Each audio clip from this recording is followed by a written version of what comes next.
On a picture-perfect day, welcome to an event that is without peer, the Daytona 500. $900,000 at stake, 42 cars are lined up and ready to take the green flag. Good afternoon, I'm Ken Squire, and we're looking forward to an event that has what some of the other professional sports are looking for, parity. At least 25 teams out here are capable of winning this race. My co-commentator, a great racer, been with us at CBS for all these Daytona 500s, David Hobbs. This is going to be some kind of spectacular event this afternoon. Well, Ken, I think two or three things have contributed to the evenness of this field today. One of them, of course, is that the rules haven't been changed for over 12 months, so this has given all the crews and drivers really time to work with their machinery. There's been an injection of money into the teams, and not just the old line teams, it's spread right through the field.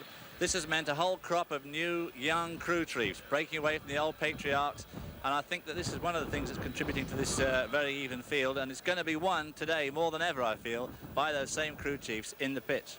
It looks like over 120,000 people are already here, and there are so many stories to follow, but the story that takes precedent is the story of the first family of American automobile racing. The story of the Daytona 500 is the Petty story. 1959's first 500 was a photo finish decision for Lee Petty. Then in 1961, Lee Petty's career ended at Daytona as his car went over the wall in turn number 4. But the racing legacy of the Pettys continue. Richard Petty winning 7 of 21 500s, many in dramatic fashion. Maurice Petty, his brother, directing the traffic here as they go to work on the rights. They're not changing tires. A change of pace here for the Petty crew. They're only adding gasoline and either way, a very quick pit stop. What strategy? And in this year, 1982, the tradition continues now with Kyle Petty, who out-qualified his father, and some say is the man to watch. Two-time Grand National Champion Ned Jarrett for CBS on pit road is standing by with the racing tradition of Level Cross, North Carolina, and this race. Well, hello, everyone. The Petty tradition here has been phenomenal. Over the years, they have actually won a total of 9 of 23 Daytona 500s out of their shops. Richard winning 7, Lee Petty won the first one, and Pete Hamilton won a race in their car in 1970. Lee Petty, who won the very first Daytona 500. What has contributed to so much success for the Pettys here? Well, it's always come down here in the wintertime, Ned, and it's such a pleasure to come down here. It cuts us loose so we can actually work free. And when we are able to work free, we're able to run free. Well, you can tell he's a politician. Richard Petty is the defending champion of the Daytona 500. Richard, can you do it again today? Well, I don't know. It gets tougher every year, Ned, and you know, we're going to be out there trying. If everything's our way this day, we'll win. If we don't, we'll sit there and watch somebody else win. Well, now you got Kyle starting ahead of you here today. Yeah, he's running good. Kyle, you got to feel that this is maybe your best shot at winning a Daytona 500. Well, yeah, I mean, you know, we ran real good in the qualifying races and run real good qualifying down here and everything. The car's been driving pretty good all week, so we feel like we've got as good a chance as any to at least have a good finish anyhow. Have a good day. Now, that fellow that Kyle is holding is the 4th generation Petty. That's Adam Kyle Petty, and we'll see him here in the Daytona 500 sometime in the future, Kim. You can be sure of it, absolutely sure of it. It couldn't be a Daytona 500 without a controversy. And in the midst of the maelstrom, guess who? The defending national champion, Darrell Waltrip. The controversy began last Sunday in the 50-mile, 20-lap Busch Clash. Waltrip was making a last-lap bid in car number 11 to take the lead from well back. He dropped to the inside and just barely touched Neil Bonnet. Bobby Allison on to win, Labonte's second. Bonnet finished up in 3rd. Then, in the rain-shortened 125-mile qualifying race, this happened. Number 11, it was Waltrip moving into Earnhardt, and it set off this chain reaction that drastically affected Neil Bonnet and Ron Bouchard. Bonnet was unhappy. It got to the reckless point to where I felt like we're doing some things on the racetrack that's going to be detrimental to the sport when we start tearing these race cars up and hurting people. The only thing I tried to get across to Darrell was that him and another driver made contact in front of me, then I'm paying the price for it. You know, I hate to see the abuse of driving courtesy, and I think it's especially bad when a veteran consistently does it and then gets out and tells the youngsters, don't ever do those kind of things, and then they get a bad example set. The The defending national champion, Darrell Waltrip, feels a whole lot differently than Allison and Bonnet. And for that matter, so does his car owner. As I went by Earnhardt, he and I touched just a little bit. And what happened after that, I don't know. We didn't hit, and it certainly wasn't anything that upset my race car, but apparently it caused him to do something that messed up Bonnet and some of the guys behind him. I'm not sure. I think it's poor sportsmanship. They should keep their mouth shut and race like they're supposed to. That's what we're all here for. There you see Darrell Waltrip contemplating, preparing for this 500, watching live photos from his car. For me, the great story of this race is a bit further back on the grid. It is the story of the all-time Mr. Racer. A.J. Foyt, who many said would never race again, is here and ready to try and win his second Daytona 500.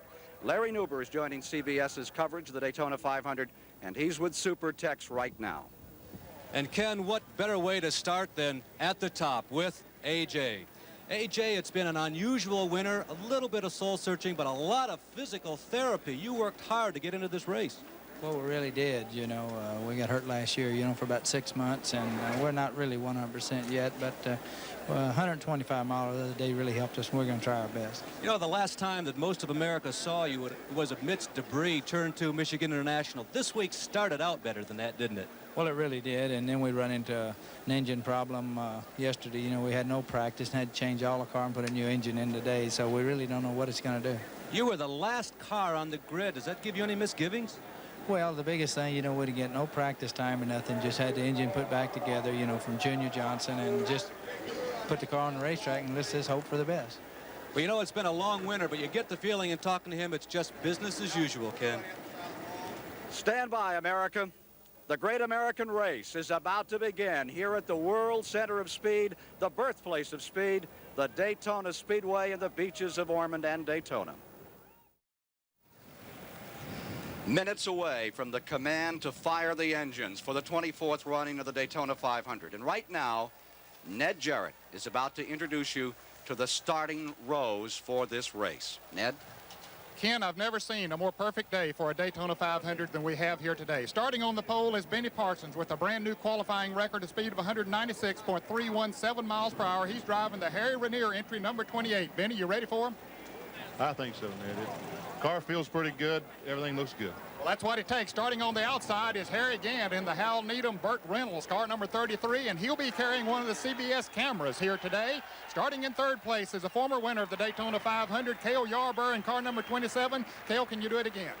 Well, we sure hope so, Ned. Nothing would suit us better than to win this 500 today. And starting on the outside of the second row in fourth place is Buddy Baker, who won here 2 years ago in Hoss Ellington's car number 1.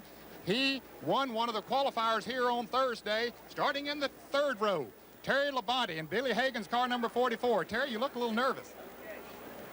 I wasn't supposed to look nervous. Well, I guess you can't do what you want to do all the time. Darrell Waltrip, the Grand National Champion of NASCAR, is starting on the outside of the third row in sixth position in car number 11. Starting fourth row inside, a former winner at Daytona here, Bobby Allison, has looked awfully strong in the qualifying races in Bill Gardner's car number 88. Bobby, how do you feel about today? Well, Ned, I feel good. I hope we have a good race, and I hope everybody can stay out there and race. Starting on the outside of the fourth row is Joe Ruttman in J.D. Stacy's car number 2. He'll be carrying the other CBS camera here today, and you'll see some fantastic shots from those cars. Starting in the fifth row inside, you've already heard from him, A.J. Foyt of Houston, Texas. A.J., is that new engine going to do okay for you? Well, I hope so. Junior Johnson won a lot of races, and he was nice enough to sell us his engine.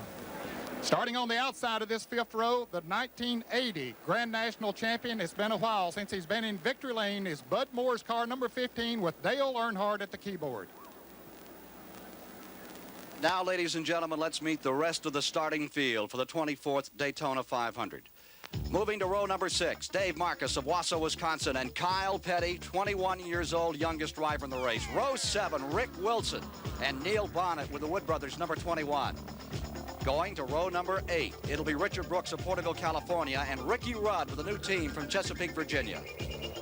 In row 9, it's Jimmy Sauter of Needham, Wisconsin, and Elliott Forbes Robinson of La Crescenta, California. Starting in row 10, Rusty Wallace, stock car champion, and Bill Elliott from Georgia. Going to row 11, the king, 7-time winner Richard Petty, and the big surprise, Ron Bouchard from Fitchburg, Mass. In row 12, it's Jody Ridley and Morgan Shepherd. Row 13, Tom Sneva, Indianapolis fame, and the sensation of the Midwest, Mark Martin. Going to row 14, Joe Milliken out of High Point, North Carolina, and from Villa Park, Illinois, Bobby Womack. In row 15, Donnie Allison on the comeback trail, and Ty Scott of Pinarchel, Pennsylvania. In row 16, Gary Ballou, the hot foot from Fort Lauderdale, Florida, and Lake Speed of Jackson, Mississippi. In row 17, J.D. McDuffie and Jeff Bodine. Row 18 is Billy Harvey, a hot foot, a fast driver, and Lowell Cowell. They'll come up fast. Row 19, Delmer Court, and from Victoria, British Columbia, Vancouver, Roy Smith. Moving to row 20, Buddy Arrington, Martinsville, Virginia, and Huntsville, Alabama's Jimmy Means. And out back, Stan Barrett of Bishop, California, and Tommy Gale from North Huntington, Pennsylvania. The 42 starters for the 24th Daytona 500. What manner of man sits on the pole for 500 brutal miles, 500 racing, tough battlefield condition miles? Today it is Benny Parsons, and these were his thoughts after winning in 1975. As a child, I sat with a gentle flowing mountain stream, dreamed endless and almost always beautiful dreams. Looked up and watched the white puffy clouds drift by, visualized the face of God, alone, he and I. As I look today at those billowy clouds, my ears hear the sound of water running over stones worn by the years. It sounds like the ripple of applause for something I have done, the achievements, the great and mighty battles I have won.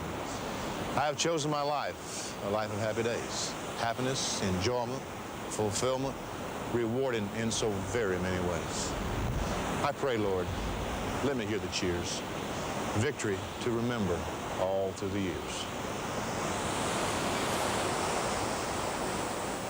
The original thoughts of the man sitting on the pole for the 1982 Daytona 500, Benny Parsons. And now you see Bill Gazaway in the control tower about to allow the command to start the engines. Now listen to Bill Gazaway.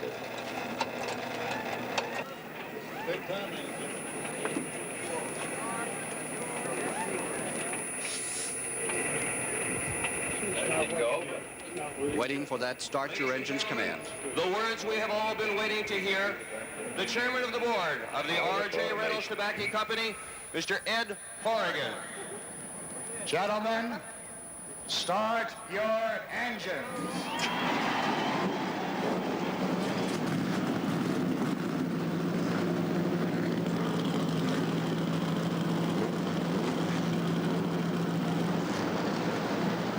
They create their own drum roll to introduce themselves to the 1982 Daytona 500 as the balloons cut loose.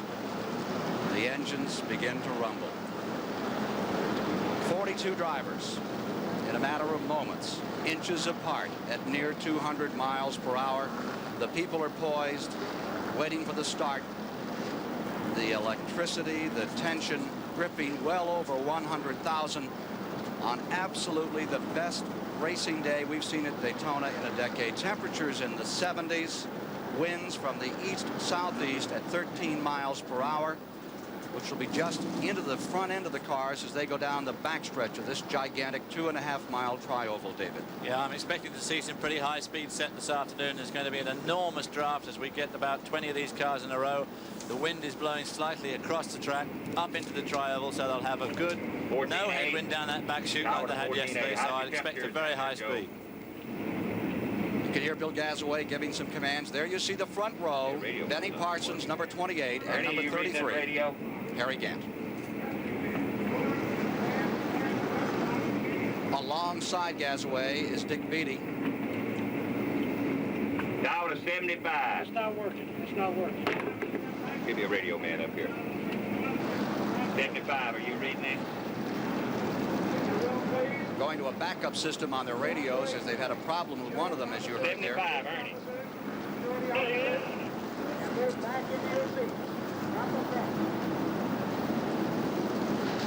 They're going to have to go to the old-style message system here. In other words, Bill Gasaway is going to have to lean out the window and start shouting some orders to the pace cars. I think they're ready for those pace cars to go, and they haven't received the orders from Bill Gasaway because this radio system fault. They usually give these cars at least 30 or 40 seconds on pit road to warm the engines. There you see the starting grids on the new telesigns here at Daytona. And if they look familiar, it may be because they used to be at the Ontario Motor Speedway. So they fit into the landscape here very well, and they're very readable. Of course, it's important for these guys to warm these cars up in a static condition like this, because it isn't a very warm day today, which would be nice for the drivers. But if they start a pace lap at only about 90 miles an hour, the air going through the radiators, these radiators are so efficient on these cars that it can cool the engine down more than it actually warms it up. So they've got to get them warm to start with. The Goodyear Blimp America, Captain Tim Townley. Wren from Houston, Texas, up over the tri-oval area. That's banked 18 degrees right where the Goodyear Blimp is showing us pictures now. We're just about set to roll them off. The Pontiac safety cars are moving out. 3 of them rolling away in front. And ladies and gentlemen, the field rolls down pit road for the start in perhaps 2 laps. That's what they usually like on the Daytona 500. Well, again, that gives everything a chance to warm up. Transmissions, the rear axles, well, they don't have differentials in these cars, of course, and the engines themselves, the tires, because if you just run these cars right out of the box cold, you can blow all sorts of oil lines.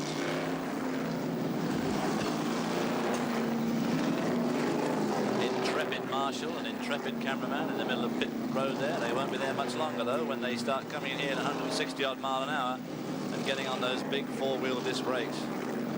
$925,000 at stake. Richest 500. Field clears pit road. Everyone has moved out, and let's go to Brock Yates, who's with us, one of America's top racing journalists, with some thoughts about what all of this means. Ken, really more a question than a thought. The question being, what recession? We've got 120,000 people in these grandstands, as you mentioned. Some of them paid up to $50 a seat. The suites full of corporate executives and celebrities and various high rollers. And out in the infield, maybe 10,000 motorhomes, all carrying on a wild party, an extraordinary scene out there. And beyond that, the airport with what we understand to be about 400 private aircraft have arrived for the race. But perhaps the best example of the new prosperity of the great new South is James D. Stacy, the coal mining millionaire from Lexington, Kentucky, who has 7, count them, 7 race cars in this event. Stacy has spent over $3 million this season to sponsor these cars, and there he is, smoking on one of the 15 Dunhill cigars he's going to put away during this race. And Jim says he's going to get a winner out of one of those 7. But I think the question is, I'm not an economist, but perhaps is Reaganomics working after all? Field out of turn number 4. We'll review the starting grid for you again in just a moment. You see one of the safety cars dropping onto the inside and coming down onto pit road. It's Benny Parsons and Harry Gant for row 1. Cale Yarborough, twice a winner here, and Buddy Baker, who won it back in 1980 at the fastest clip ever in the history of this race, in row 2. Row 3 is Terry Labonte and Darrell Waltrip. Row 4, Bobby Allison and Joe Ruttman. Strong candidate, that Ruttman. Row 5, Air Supertex, A.J. Foyt, looking for his first stock car win since 1972 when he won this as well as Ontario, California. Dale Earnhardt's in that row with him, and then in row 6, it's Dave Marcus and Kyle Petty, who never looked better than the 125-mile qualifying races this past Thursday. Row 7, Rick Wilson and Neil Bonnet, what a tenacious driver he is. Row 8, Richard Brooks and Ricky Rudd. Going to row 9, you have Jimmy Sauter and Elliott Forbes Robinson, the former Can-Am and Trans Am champion. Then comes Rusty Wallace and Bill Elliott in row 10. The 11th row, Richard Petty, about where he usually qualifies, and Ron Bouchard, who won that stunning race at Talladega on CBS last August. Row 12 is Jody Ridley and Morgan Shepherd. Moving to row 13, the great Indianapolis veteran, all the way from 33rd to 2nd there 2 years ago, Tom Sneva, and Mark Martin, 3 times. He's only 23 years old, ASA champion out of the Midwest. Row 14, Joe Milliken and Bobby Womack. Then going to row 15, Donnie Allison and Ty Scott. Row 16, Gary Ballou and Lake Speed. In row 17, J.D. McDuffie, Jeff Bodine, row 18, Billy Harvey and Lowell Cowell. Going to row 19, Del McCord and Roe Smith. Row 20, it's Buddy Arrington and Jimmy Means. And then in row number 21, Stan Barrett and Tommy Gale stand back. They're about to turn them loose here at Daytona. After one more lap of caution, we will be racing the 24th annual Daytona 500. You'll see it live, all of it on CBS. Asphalt today is in exceptionally good condition. It's not too hot, it's not too sticky, there's not been too much oil spilt. The distance, 2.5 miles, is the same as it's always been. The tri-oval, that means the front straightaway here under the start-finish line is about 18-degree banking, and of course there we see the field from inside Joe Ruttman's car. A nice shot there. And there's the rear. That's from the front row, Harry Gant bringing them around into turn number 3. They are about 1 mile from the start of the Daytona 500. Benny Parsons nestled on the pole, the 4th straight year that the Harry Ranier 28 car carried his colors to the front position for this race. More significantly, I suppose, of course, the fact that Waddell Wilson's been the crew chief on that car through all this time and is one of the best engine mans in North American NASCAR racing. Down they come out of turn number 4. Harry Gant, the bandit, up on the outside. Benny Parsons, 1975 Daytona 500-mile champion. As a standing ovation greets them at the starting line, as per usual, down to the flag. The green is out. The 500 is underway. From Harry Gant's car, you see his brake as he goes down. Buddy Baker right behind him. Terry Labonte on the inside. Gant going high as he tries to squeeze through for the lead, but no, not to go his way. Benny Parsons goes out in front of number 28.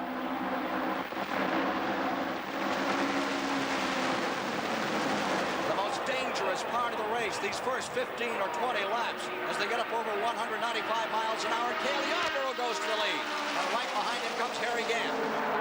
Handsome Harry Gant goes into second place. Richard Petty is moving up through traffic quickly. On the outside of him is Ricky Rudd in number 3. Back out of turn number 4, coming about to complete the first of 200 laps. At the stripe, Cale Yarborough first. Gant is in second. Labonte is in third. Parsons drops to 4th. Buddy Baker is in 5th. Well, there's 500 miles to go, but you never know it. Look at them go around here, just absolutely side by side in the most massive draft. Joe Ruttman riding right behind number 11.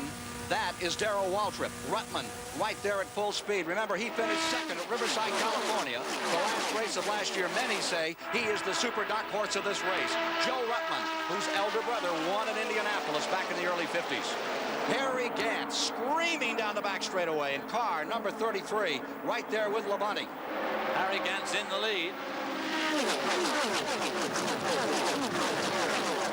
So it's no good putting that in-car camera facing out the front. He said all he wanted to see from his pictures today was nothing but clear track in front of him. And right now it is clear sailing for car number 33. And there's the picture out of the back window of Harry Gant's car. Right there is Terry Labonte, the young man who won Darlington 2 years ago and gets stronger. And look at him pull up in draft. Inches away at near 200 miles an hour. Incredible pictures. Absolutely fantastic, and you get an idea from the way that fence is slingshotting by there. These guys are doing about 400 feet a second or close to at that stage. Better than a football field a second. The bandit still out in front. Darrell Waltrip going low there as they came around turn 4. Making a bit of a charge to the front. Going across the stripe side by side with Cale Yarborough. Joe Ruttman going to the tri-oval to the 18-degree banking. Now watch him as he goes into turn number 1. We're back with the leaders again. He really has to fight that car in turn number 1 at that tremendous speed. Right in front of him is Dale Earnhardt. You can see his hands struggling with that wheel. Tremendous G-forces at this stage trying to throw that car high up against that outside retaining wall. The two leaders really, really nose to tail. Terry Labonte, car number 44, right there with Harry Gant in that green and white car number 33. Bobby Allison dropping on the inside. Petty, being closely following our second camera. And there's something broken away from the car there going through turn 4. It looked like the rear spoiler. Let's see who it came off from. It was right. There's a car in the wall. A big shot coming out of turn number 4. Milliken has crashed, and there's cars slithering and sliding down into turn number 4. But I really think that that piece of a car came off one of the front runners, and that must have caused the mayhem further back in the field. And that's Joe Milliken's number 50. Joe Milliken was one of the guys that I had down as an outside shot of winning this race. There's what came off. Looks like a bumper came away. It certainly does. An entire bumper pulled off. There's number 66, Lake Speed from Mississippi. His car battered in the back end. The average speed until the caution was 192 miles per hour. They're coming back to the line. They're coming very slowly up through turn number 4. Number 23, Jeff Bodine, has come in, and here are pictures from Joe Ruttman's car as he comes around through where the Holocaust took place in turn number 4. There was a piece of debris lying in the track there, whatever it was in the first place. It's kind of early for these guys to stop for a pit stop to put any gas in. At this stage, it will hardly be worthwhile. But that really has broken up this field. There's some quite good potential cars got wiped out in that horrendous crash coming off the 4th turn. Dale Earnhardt has moved into 3rd. Buddy Baker now in the 4th position. And we're going to have a chance to look in replay as Joe Milliken clambers out of car number 50, the Cliff Stewart car, number 50, Joe Milliken, out of his car. And let's look in replay and see if we can spot what happened here. There we see the thing flying through the air. See, it definitely came off that first bunch of 10 cars, and I guess it lands on somebody. Yes, it hits Joe Milliken right in the windshield there. Is that Milliken that finally loses Yes, first? it was. It was Milliken. It landed right on his windshield. Well, no wonder he lost control. And as you can see, he sets up the most tremendous dust and smoke screen, which makes visibility for the people behind him almost impossible. And then before you know where you are, there's cars just going everywhere. Look at them all. It's the bumper off car number 88, they say, the Allison car. Here's Ned Jarrett. Gary Nelson is the crew chief on it. Gary, what was the problem? Well, Bobby told me somebody bumped him from the rear, turned him sideways, and apparently knocked the bumper off. Are you bringing him in? We're not. We're having Bobby pulled up alongside of another car to have him look at the quarter panel to see if the tire was rubbing. If the tire's not rubbing, we're going to stay out. Okay, so it must have been a pretty clean-cut bumper coming off of there, Ken. That's unusual to lose a bumper in a Daytona 500, but you never know what's going to happen next. It seems pretty unusual for a bumper to fly off where these guys touch all the time, and I would have thought it would have taken. Let's see if we can see if it touched. They say we have another replay, and we may actually see Allison getting touched. Who says these guys don't get together out there? There's Cale right behind the 88. And there's the bumper disengaging itself. Now, remember, they're covering 300 feet a second, so the shot could have come to the back of car 88 before our shot began. Car number 27, Yarbo right there. Now they're picking up Lake Speed's car number 66. Certainly looks as if the bumper came off on its own. Here is Ned Jarrett with Joe Milliken. Joe Milliken was driving. The car number 50 was involved in that altercation. Joe, what happened there? Well, Ned, I don't know. I seen something, something fell off somebody's car and was sliding across the racetrack, and I run across it and blew the right front tire out, and then I hit the wall. It was a bumper off of Bobby Allison's car. I didn't know what it was. I seen it sliding on the racetrack, and just as I run across it, it blew my right front tire out, and I just hit the wall. You seem to be okay, though. Yeah, it tore the car up, and I'm all right. Well, that's too bad. He was running awfully good. Had high hopes here today of a good finish.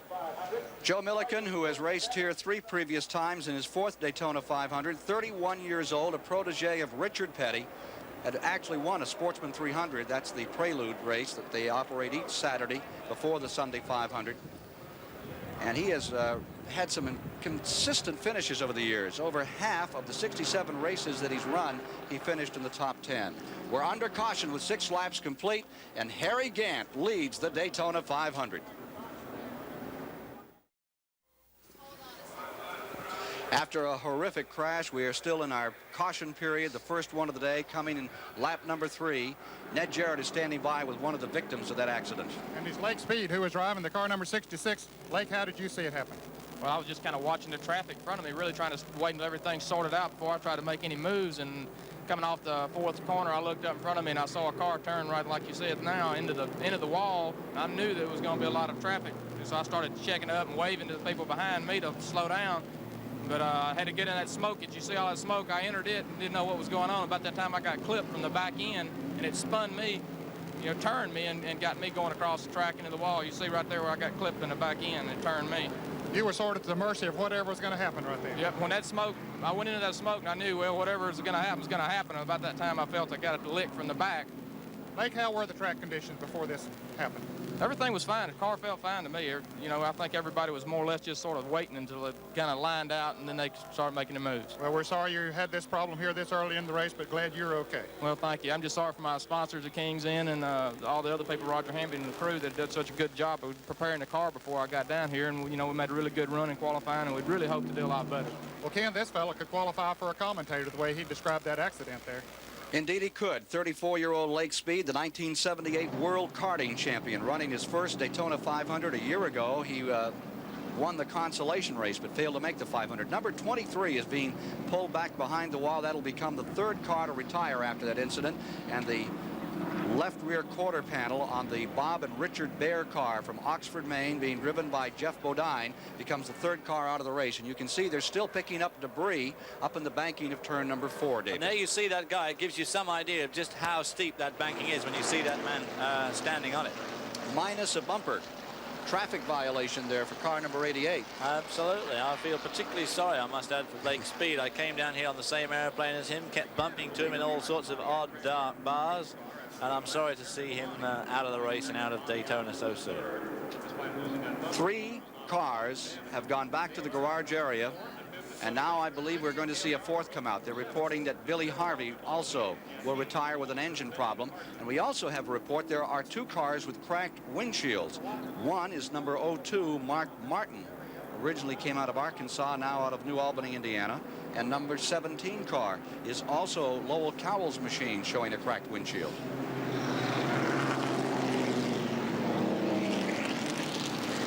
There's the bumper missing on the back of car number 88, Bobby Allison. When you see these cars perched up on the 31-degree banking, it's fun to look at from here, but from inside those race cars, it's a totally different perspective.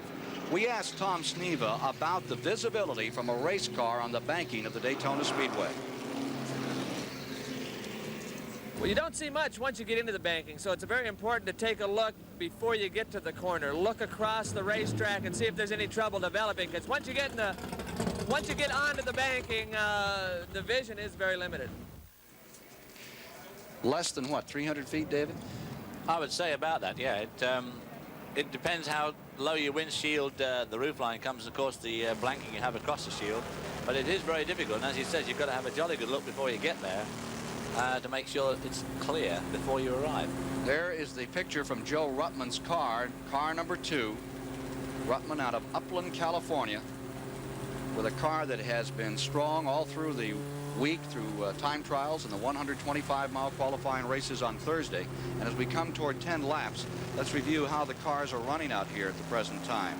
Terry Gantz, number 33, is up on the point. Terry Labonte is in second. Bobby Allison maintains third. A little tentative out there now without that rear bumper. It should have an effect on the aerodynamics of it his won't car. help him at all. The 4th place car overall is Dale Earnhardt. Running 5th on the field is Buddy Baker. The 6th place car is Cale Yarborough. 7th is Waldrip. The 8th place car was the man who sat on the pole, Benny Parsons. Then in 9th is Joe Ruttman, from whom you just saw those pictures. Then in the 10th position is Kyle Petty in number 42. The 11th position is Neil Bonnet, while resting 12th is Dave Marcus. 13th overall is Ricky Rudd, and 14th is A.J. Foyt. Once again, here's Ned Jarrett. Billy Harvey just pulled into the garage area in car number 31. They're working on the car there, Billy. First one went wrong. Well, beginning of the race, when we started, the motor started missing a little bit, and then it tried to act like it wanted to clear up, and we kept going, and then just before that caution come out, it just down the back straightaway, the motor just died on it. Well, he's working on it. Will he be able to fix it? We're trying to see if it dropped a valve or not. If, you know, we're not sure, at this time, we're not sure what it is, and we're hoping we can fix it to get back out. Well, of course, he's losing a lot of valuable time. Now let's go to pit road and Larry Newber. Well, Ned, I'm in Cal Yarborough's pit. This is Tim Brewer, the crew chief. And Tim, you got some more information on the beginning of that incident, do you not? Well, Cale said that Bob and he touched, but I got a feeling that somewhere along the lines that bumper was intended to come off, and I don't know, you know, in what manner it was, you know, fastened on the car, but it wasn't fastened on there good enough to stay. As near as you can tell, is your car still in perfect working condition? Well, you know, it didn't hurt the car, and it might have damaged some of the front sheet metal, but the car's pretty much still intact. It's, you know, didn't damage our car, but the bumper went right over the top of Buddy Baker's car, and that's wanting an awful lot to want to win that way. Well, Ken, an early incident for a couple of the top runners, but it looks like Cale is okay.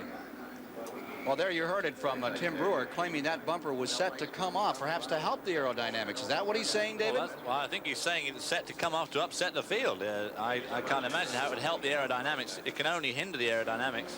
And if what he says is, if he really thinks what he says, I mean, that's a pretty serious accusation to make against another team. I find that hard to believe. Here they are coming down. Look at the monitor again. It's car number 50, Milliken, in the Cliff Stewart car. Wraps the outside retainer solidly, and behind him in that evasive action. Now Richard Petty has fallen back to 19th. He really got on the binders. He wasn't going to take any chances. And as usual, Richard Petty just managed to get away with it here at Daytona. I guess, his all-time favorite track. The cars have got 1 lap to go on this caution before they come up to the green flag again to continue the running of this Daytona 500. 11 laps have now been completed. Only 189 to go. 27.5 miles down to the Daytona 500. $925,000 at stake, and there you see the story, which isn't very much at the present time. After an exciting start, 2 laps of really good racing. Caution coming on here, and Harry Gant continues to stay out in front. We have a couple of cars on pit road. That is Morgan Shepherd in car number 98. Won his first Grand National race last year at Martinsville, Virginia. Buddy Parrott, you saw the crew chief pounding on the side of the car to indicate to Morgan to get out there and get with it. Here he is coming back on the track. Morgan Shepherd ran for Rookie of the Year last year and placed second to Ron Bouchard, who's out here this afternoon in car number 47, making his first Daytona 500 appearance. Ron Bouchard, of course, won the Talladega 500 last year, seen on CBS television, and has been running very well this week. Made a very good dash in the Clash last week, and I've got high hopes for young Ron Bouchard. All right, we're ready for resumption as they come around to complete lap number 12. It's number 33, the Bandit, Harry Gant, in the green and white livery, coming down to the stripe as we are ready to resume the great American race. And there's the picture from Harry Gant's car as they scoot down through the tri-oval and go for turn number 1. Down to the inside drops Bobby Allison. Allison pulls up alongside. He's going to go wheel to wheel with Gant. There he is. Look at this picture as he goes right up, and you're watching Bobby Allison from inside Harry Gant's car take first place. Terry Labonte dropping back to third, holding on in there. Dale Earnhardt is fourth. Now this would be a good opportunity to have a look at that bumper damage from close up, but old Harry Gant's not turning that too long, and he right alongside him again as they go into turn 3 at the end of that fast back straight, going close to 200 miles an hour here, and there's Dale Earnhardt coming up on the inside. To second place, Allison on the outside in third. Buddy Baker back there just a bit. Labonte is in fourth. Then Baker is in fifth. Back they come. Earnhardt slipped into second spot. Terry Labonte's alongside him as they go over the line. Bobby Alborough is sixth. Darrell Waltrip runs in seventh. Back at turn number 1. Eighth place car, Benny Parsons. Ninth place car, Joe Rutland. Richard Petty beginning to make some maneuvers out of that 19th position. Here they are in the back straightaway. And another pass for the lead is going to put Dale Earnhardt, who had a dismal 1981. The 1980 Grand National Champion, made over $500,000. And then he went cold in 1981, didn't score a victory. Hoping to change all that this afternoon. Back in turn 3, I think Kyle Petty is going to come into the pits. His father just passed him on the back straight, and Kyle Petty is slowing down and coming into the pits. This is going to be a big disappointment for that young man as Dale Earnhardt takes the lead here. Dale Earnhardt out in front. Kyle Petty, who drove a magnificent 125-mile qualifying race in the pits. Here's Ned. They're changing the left side tires. Apparently they had one going down. A tough break here for a young fellow that had his hopes very high here today. The left front is the one that's giving the problem. So apparently he ran over something during that caution period. The tire did go flat. He's going back now. He wants to stay in the lead lap, but can he do it not being in the draft? He's going to have to go like hell because he just crossed the start-finish line as the leaders come onto lap, come down to the start-finish line. Right on which A caution flag is coming out. That's going to save Kyle Petty. Allison whips across the stripe as they took caution, and Kyle Petty is redeemed from a one-lap deficit. As you look at Harry Gant in the Bandit, car number 33. Harry, who had been leading, now is propped up in 4th spot, right in front of Buddy Baker. Well, they brought that caution flag out for what looked like a piece of aluminium, or aluminum as you'd call it here, on the track right under the start-finish line, and of course right under our box. But it was in fact a piece of silver tape, silver duct tape, which of course does keep Kyle Petty on the same lap as the leader. How very fortuitous the debris is on this track sometimes for some people. Oh, Kyle Petty's car doesn't sound right. Engine sounds really off. As he went round here, his engine didn't sound right at all. 15 laps are now complete. 15 complete, 37.5 miles down. There we see one of the course workers going out picking up the piece of rubbish that was on the track. That might have been a piece of aluminum. Does aluminum come from Alabama? Here they come down to the line, and Bobby Allison, the bumperless Bobby Allison, leading from Dale Earnhardt. Let's go back to Ned Jarrett. We're back in Bobby Allison's pits with Gary Nelson, the crew chief on the car.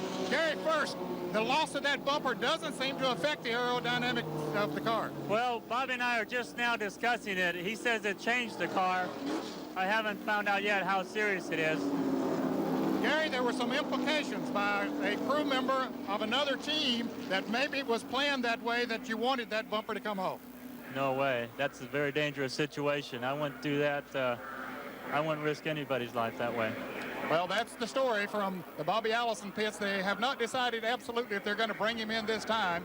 Bobby's going to converse with them a little bit more on their two-way radio. In the back straightaway, you see the safety car has picked up the field with Allison on the point, Dale Earnhardt running in second. Earnhardt yesterday won the prelude to the 500, the Sportsman 300. Earnhardt winning with Jody Ridley second and Sam Ard third. So again, he has found victory lane after that very shallow season he had in 1981. The third place car on the track presently is Cale Yarborough. Maintaining 4th position is Harry Gant. Buddy Baker sustains 5th out here with 16 laps complete in the Daytona 500. Ready for resumption under green. They are working the 18th lap. When they come by, they'll have completed 45 miles, and they'll be back in a green flag condition with Bobby Allison in front and Dale Earnhardt nipping away in second spot. Earnhardt, one of those Ford Thunderbirds. They have been drafting well, but they seem to be a little off when they have to run by themselves. Here they come, down for a start. Safety car circulates out of 3 and 4, and we're just about set to turn them loose as we look out of Joe Ruttman's car another time as he moves to the line. Joe Ruttman's automobile coming down, running back in about 9th or 10th position now.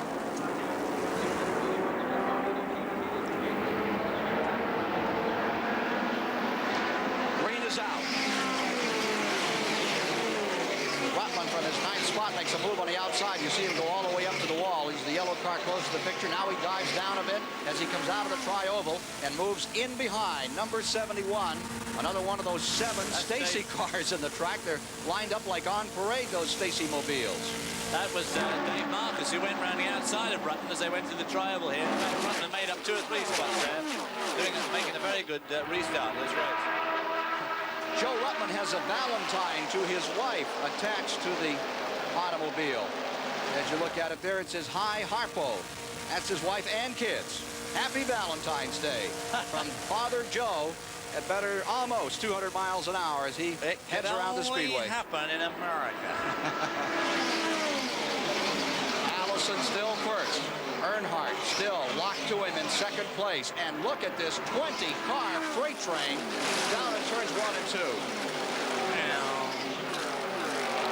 Well, an old bumper loss horse doesn't seem to less it weighed about 200 pounds.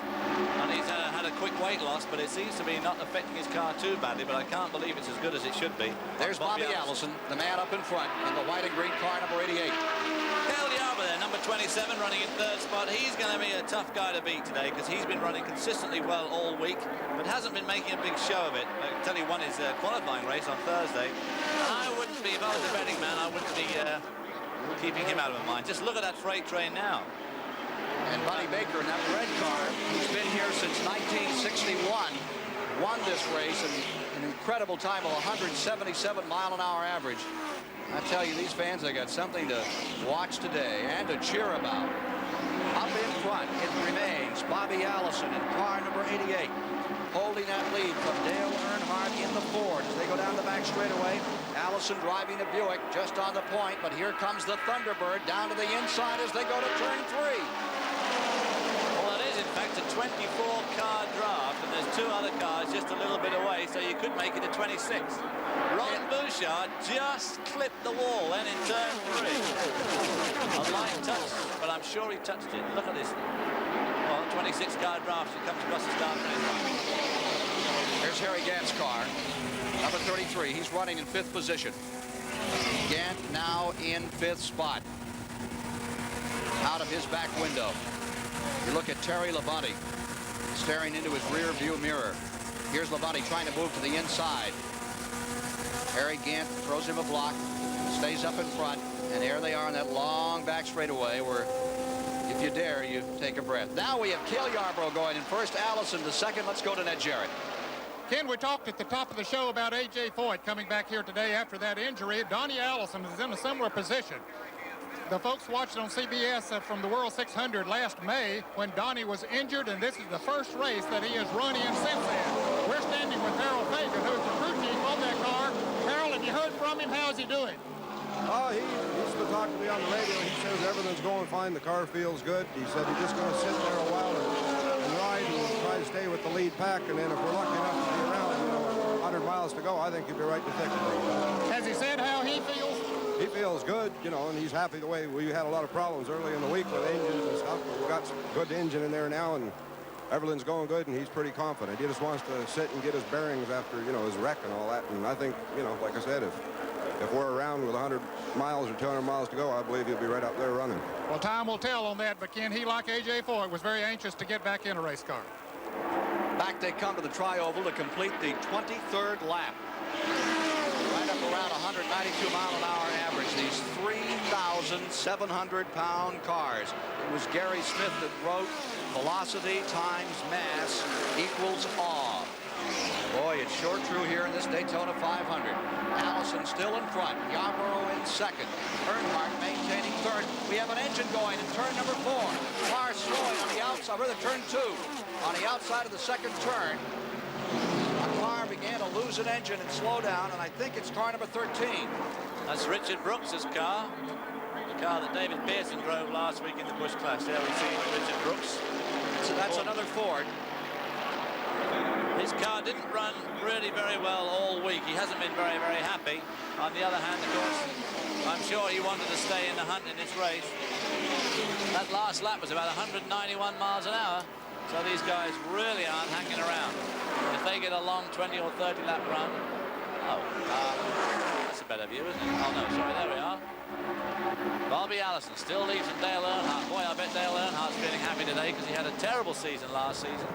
And Bud Moore hasn't won all that many races over the last decade.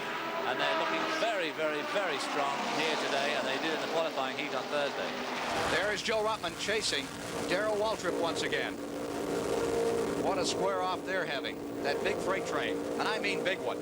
First to 24th position. How about this? First to 24th, 5 4/10 of a second. Here's Larry Newber with the report. We're in Dale Earnhardt's pit. This is Bud Moore, the crew chief. And Bud, when Donnie Allison ran over that debris, it affected your machine too, did it not? Well, on the lap before, there was a piece of metal came off right at the start-finish line, and Bobby Allison ran over it without no rear bumper and throwed it through our windshield on the right side. So we only have a small hole there. We're hoping it don't give any trouble, but we're prepared to put a windshield in if we have to. Well, Ken, they're watching it closely, but as all the crews have, there's a spare one right down here. But of course, it's a time-consuming job. And it's one of those things that if it happens on a caution and you can get it done and it's a good long caution, fine.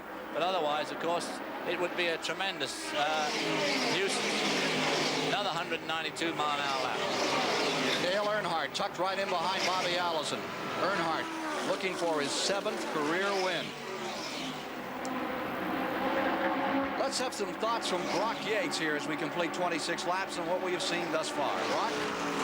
You know, Ken, we always talk about the young lions in this race and how sort of fantasize about how youngsters are going to come in here and run with the veterans, but hard fact is it's just not possible. It usually takes from 5 to 7 years to get to run with the leaders in this league, and if we look back over the past decade, we've really only had 3 superstars enter the ranks, Waltrip, Bonnet, now Earnhardt. But we've got one out there now in 6th place. I think is the next man, the next big candidate. That's Terry Labonte in car number 44. Terry's starting his 5th year in this racing league. He's got Jake Gilder, one of the finest chief mechanics in his pit. He's got a good car owner, he's got a lot of money, and he's getting more and more experience behind his belt on each lap. So I say if that car keeps running, watch out for Terry.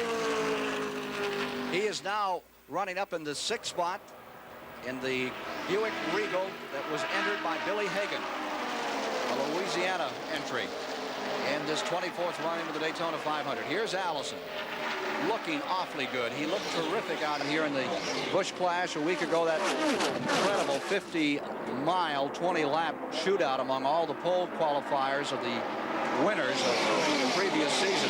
This car number 88 just ran on a rail the entire distance. 2nd place automobile continues to be Earnhardt, holding on to 3rd. Dale Yarborough. Then comes Buddy Baker in the red car in the 4th position.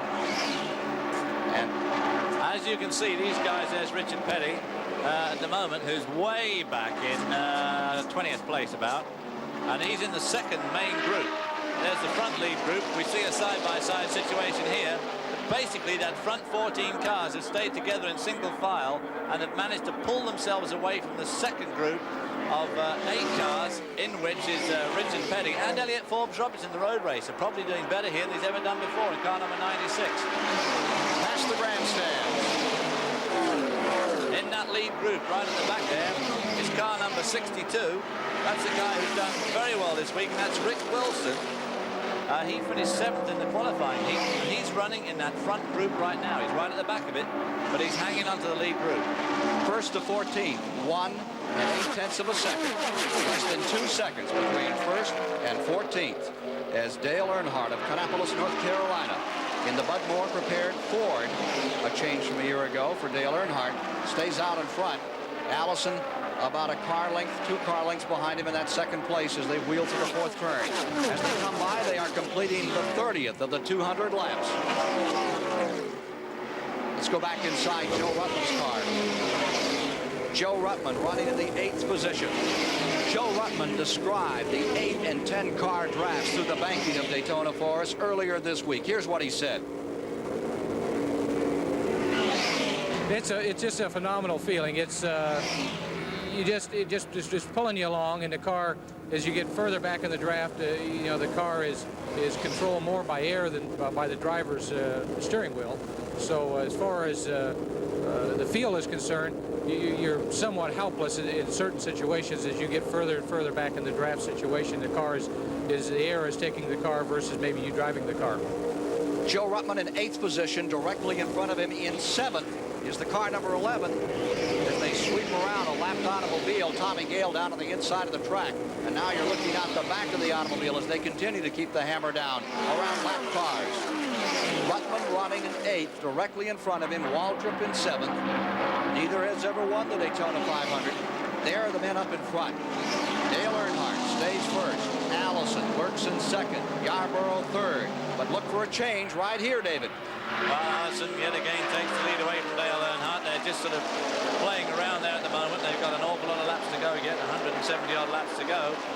So winning these laps really doesn't count for an awful lot. But, of course, the idea of the draft is that if it helps you to get together with somebody, if they keep on passing and repassing enough, they could just make a break on Buddy Baker, which would be absolutely great in the event of a caution. period, or of course in a pit stop situation. They can pull away. That'll suit them just fine. Jim Sauter is staying right up with the leaders. He's a protege of David Marcus. He comes out of Nettica, Wisconsin. And this guy, Sauter has been running off and on a little Grand National racing, but for the most part, he races out in the Midwest, David, on the half miles, in what they call ARTGO racing. And Dave Marcus has been saying for a long time somebody should give him a chance. Finally, Stacy did. And thus far in the race, he's staying right here in the lead draft. He is, in fact. He and Rick Wilson are bringing up the back of that lead draft, but the fact remains they are still with it, and that's the key. The Goodyear Blimp America giving you these amazing pictures of this Daytona 500. Over 120,000, they estimate, have gathered under perfect conditions today to see the running of the great American race. This tradition, this classic, actually goes back to 1901 when they first raced on the beach. Ransom Olds and the Winton Bullet went head-to-head at 57 miles an hour. Here's Larry Newbert. Well, a year ago, if you wanted to win a pole, you hired Jake Suitcase Elder, but Jake, you found a home with the Levante team, haven't you? Yeah, right now everything's really good and smooth and everything. I hope we do good this year. Well, Jake, you crew chief for some of the very best in all of stock car and NASCAR racing. How do you stack up Terry Levante against some of those all-time greats? I think the boy's going to do all right because he's just like the rest of them young drivers. He's got a lot to learn, but he's getting smarter as the race season goes on. He'll be all right by the middle of the season. Well, Ken, Terry's only win in Grand National stock car racing has come on a super speedway just like Daytona. Jake Suitcase Elder, who in 1 year worked for 7 different teams. Now there's number 3. That is the Richard Childress car that is being driven this year by Ricky Rudd. And it's a tire change, as you can see. And that's going to hurt his chances today. Now you can see the crew chief there through the window rapidly working away. He's obviously jacking some weight into that car. He's not very happy with the handling. And that's one thing they can do on these NASCAR cars very, very quickly in a pit stop situation. But on a green, I don't know. Average speed in the last 10 laps 20 to 30, was 191.898. 191.898. There we see Dale Earnhardt currently leading this race, or has been for the last 2.5 seconds. Looks like about to have it taken away from him again by Bobby Allison as they sweep into turns 1 and 2 there. 35 laps complete, 165 remaining. There is Earnhardt slowing down dramatically in the back straightaway. I wonder if he's run out of fuel. Something's amiss, and it looks like a tire may be going down in the car. Very unstable, and everyone's passing Earnhardt up. Well, I think he's just checking that out. I think he might have run out of fuel, and he's doing that to get fuel to the tank, to the collector tank. The wild bunch becomes the thirsty bunch out here. They should be pitting in about the next 8 or 9 laps. Well, they should be pitting now, 30, lap 35, 36, but if he's run out of fuel on lap 35, that's not a very good omen. True, because nobody pitted in that first caution period. You see, here's Neil Bonnet. He's coming into fuel as well, so it's obviously time for the fuel stop. So overestimating car number 2, Earnhardt, number 15 Earnhardt. 2 is old number, now being used by Joe Rutland. And here is Earnhardt coming on to pit road. He was able to squeeze enough fuel in to breathe it down onto the pit road. Let's go to Larry Newbert. Well, Earnhardt comes to a stop. Not too much panic with the crew. They're checking right side tire. Fuel is going in. There was very little conversation among the crew members as Dale was coming in. The crew members were obviously a little surprised. Dale was in communications with his crew chief, and now the engine is stalled. They are having one heck of a time getting it to refire. The engine is definitely dead. Now it refires. A little bit of quick start being sprayed inside the carburetor through the vents on the top of the hoods, and finally it fires off when Earnhardt is back on the racetrack. But he's gone a lap down. Now Joe Rutland, who had been running in 8th place, is in as they clean off the windshield and fuel that car. There you see that new netting that they put in these cars this year. Let's go to Ned. If these are scheduled pit stops, most of them will change right side tires, fill it up with gasoline, as they did on Joe Rutman's car, number 2. He's out on the way. We see farther down pit road there, Richard Petty is in for his scheduled pit stop. You know, some of them might not have taken into consideration that they ran a couple of laps under the caution before the green was actually thrown before this race got underway. It's my opinion that some of them are stretching it a little bit too far, and I think that's a definite case with Dale Earnhardt. He just went 1 lap too many, and it could cost him. Bobby Allison has slipped back into first place with 38 laps complete. Buddy Baker running in the 2nd spot. Cale Yarborough maintaining 3rd. Let's go to Ned Jarrett. As Jim Sauter was coming in, Ken. He got blocked in, almost crashed into another car that was coming out of the pits, but he used his head and got the car under control. They're changing the right side tires on his car and filling it up with gas, but that little extra time it took him to get into the pits is going to hurt him, and he was running in that lead draft. Well, he had a bit of a contretemps with Donnie Allison as they came in, and there was a bit of an after you, Claude, no after you, Cecil business went on, and that obviously cost him valuable time. But the one that really lost valuable time was Dale Earnhardt, who ran out of gas coming off turn 2, managed to coast back to the pits, but he lost a full half lap on his coast business, and then, of course, he had the pit stop on top of that. So he'll be well out of the hunt right now at the moment. Here's Harry Gant coming on pit road. Number 33, Gant. The Bandit was running right up in that lead draft, taking on right side tires. Morgan Shepherd's car is having trouble firing on pit road. No, that's Elliot Forbes Robinson, sorry, number 96. He was doing pretty well too, old Elliot. One of them feet road races. Now you can see already on Harry Gant's windscreen as he goes into that afternoon sunshine that the windscreens here at Daytona particularly get sandblasted. You know, the whole of Florida is just a giant sandbar really, and Daytona's no exception, and it does start to pit these screens. So if we want in-car shots, we really want them early in the race, because later on they're going to be very difficult. Bobby Allison, who has been leading all of these pit stops taking place under green. Cale Yarborough is in. Terry Labonte is in. Parsons. Here's Ned Jarrett. Bobby Allison is in for his scheduled pit stop also, and Ken, they're only changing the right side tires, putting in gas. They're not paying any attention to that rear bumper that's gone. Of course, it didn't seem to affect you too much. A very quick pit stop for Bobby Allison, but you can see the back end of that car has certainly been altered. Buddy Baker now finds himself in first place. Going into the second position, Darrell Waltrip. And going to third, Dave Marcus, with fourth, Cale Yarborough. Here's Baker getting ready to make his pit stop as Richard Petty continues to meander around the speedway. He has stayed out of that thick battle up in front. Baker, the current leader, comes in, and right behind him comes Darrell Waltrip in number 11.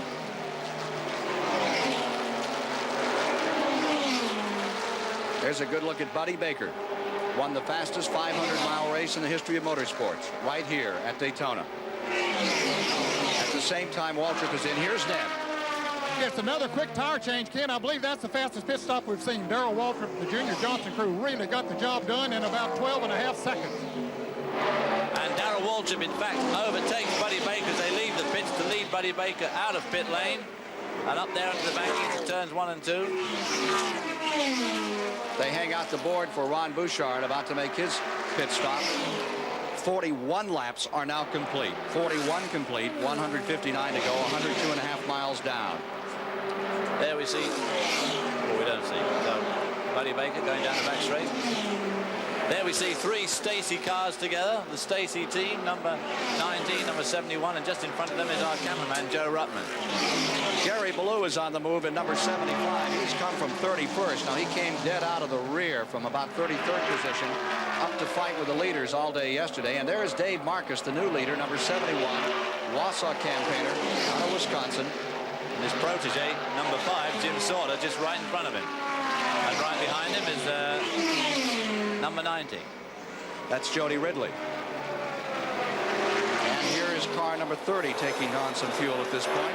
That is the Roy Smith car, and this car was sent by the town of Victoria, British Columbia. They raised $35,000 to bring Roy Smith down here and represent Canada in this race. He's been here on previous occasions, a very fine driver, and he is the Western champion of NASCAR for the last 2 years. So Dave Marcus now is the leader with these pit stops.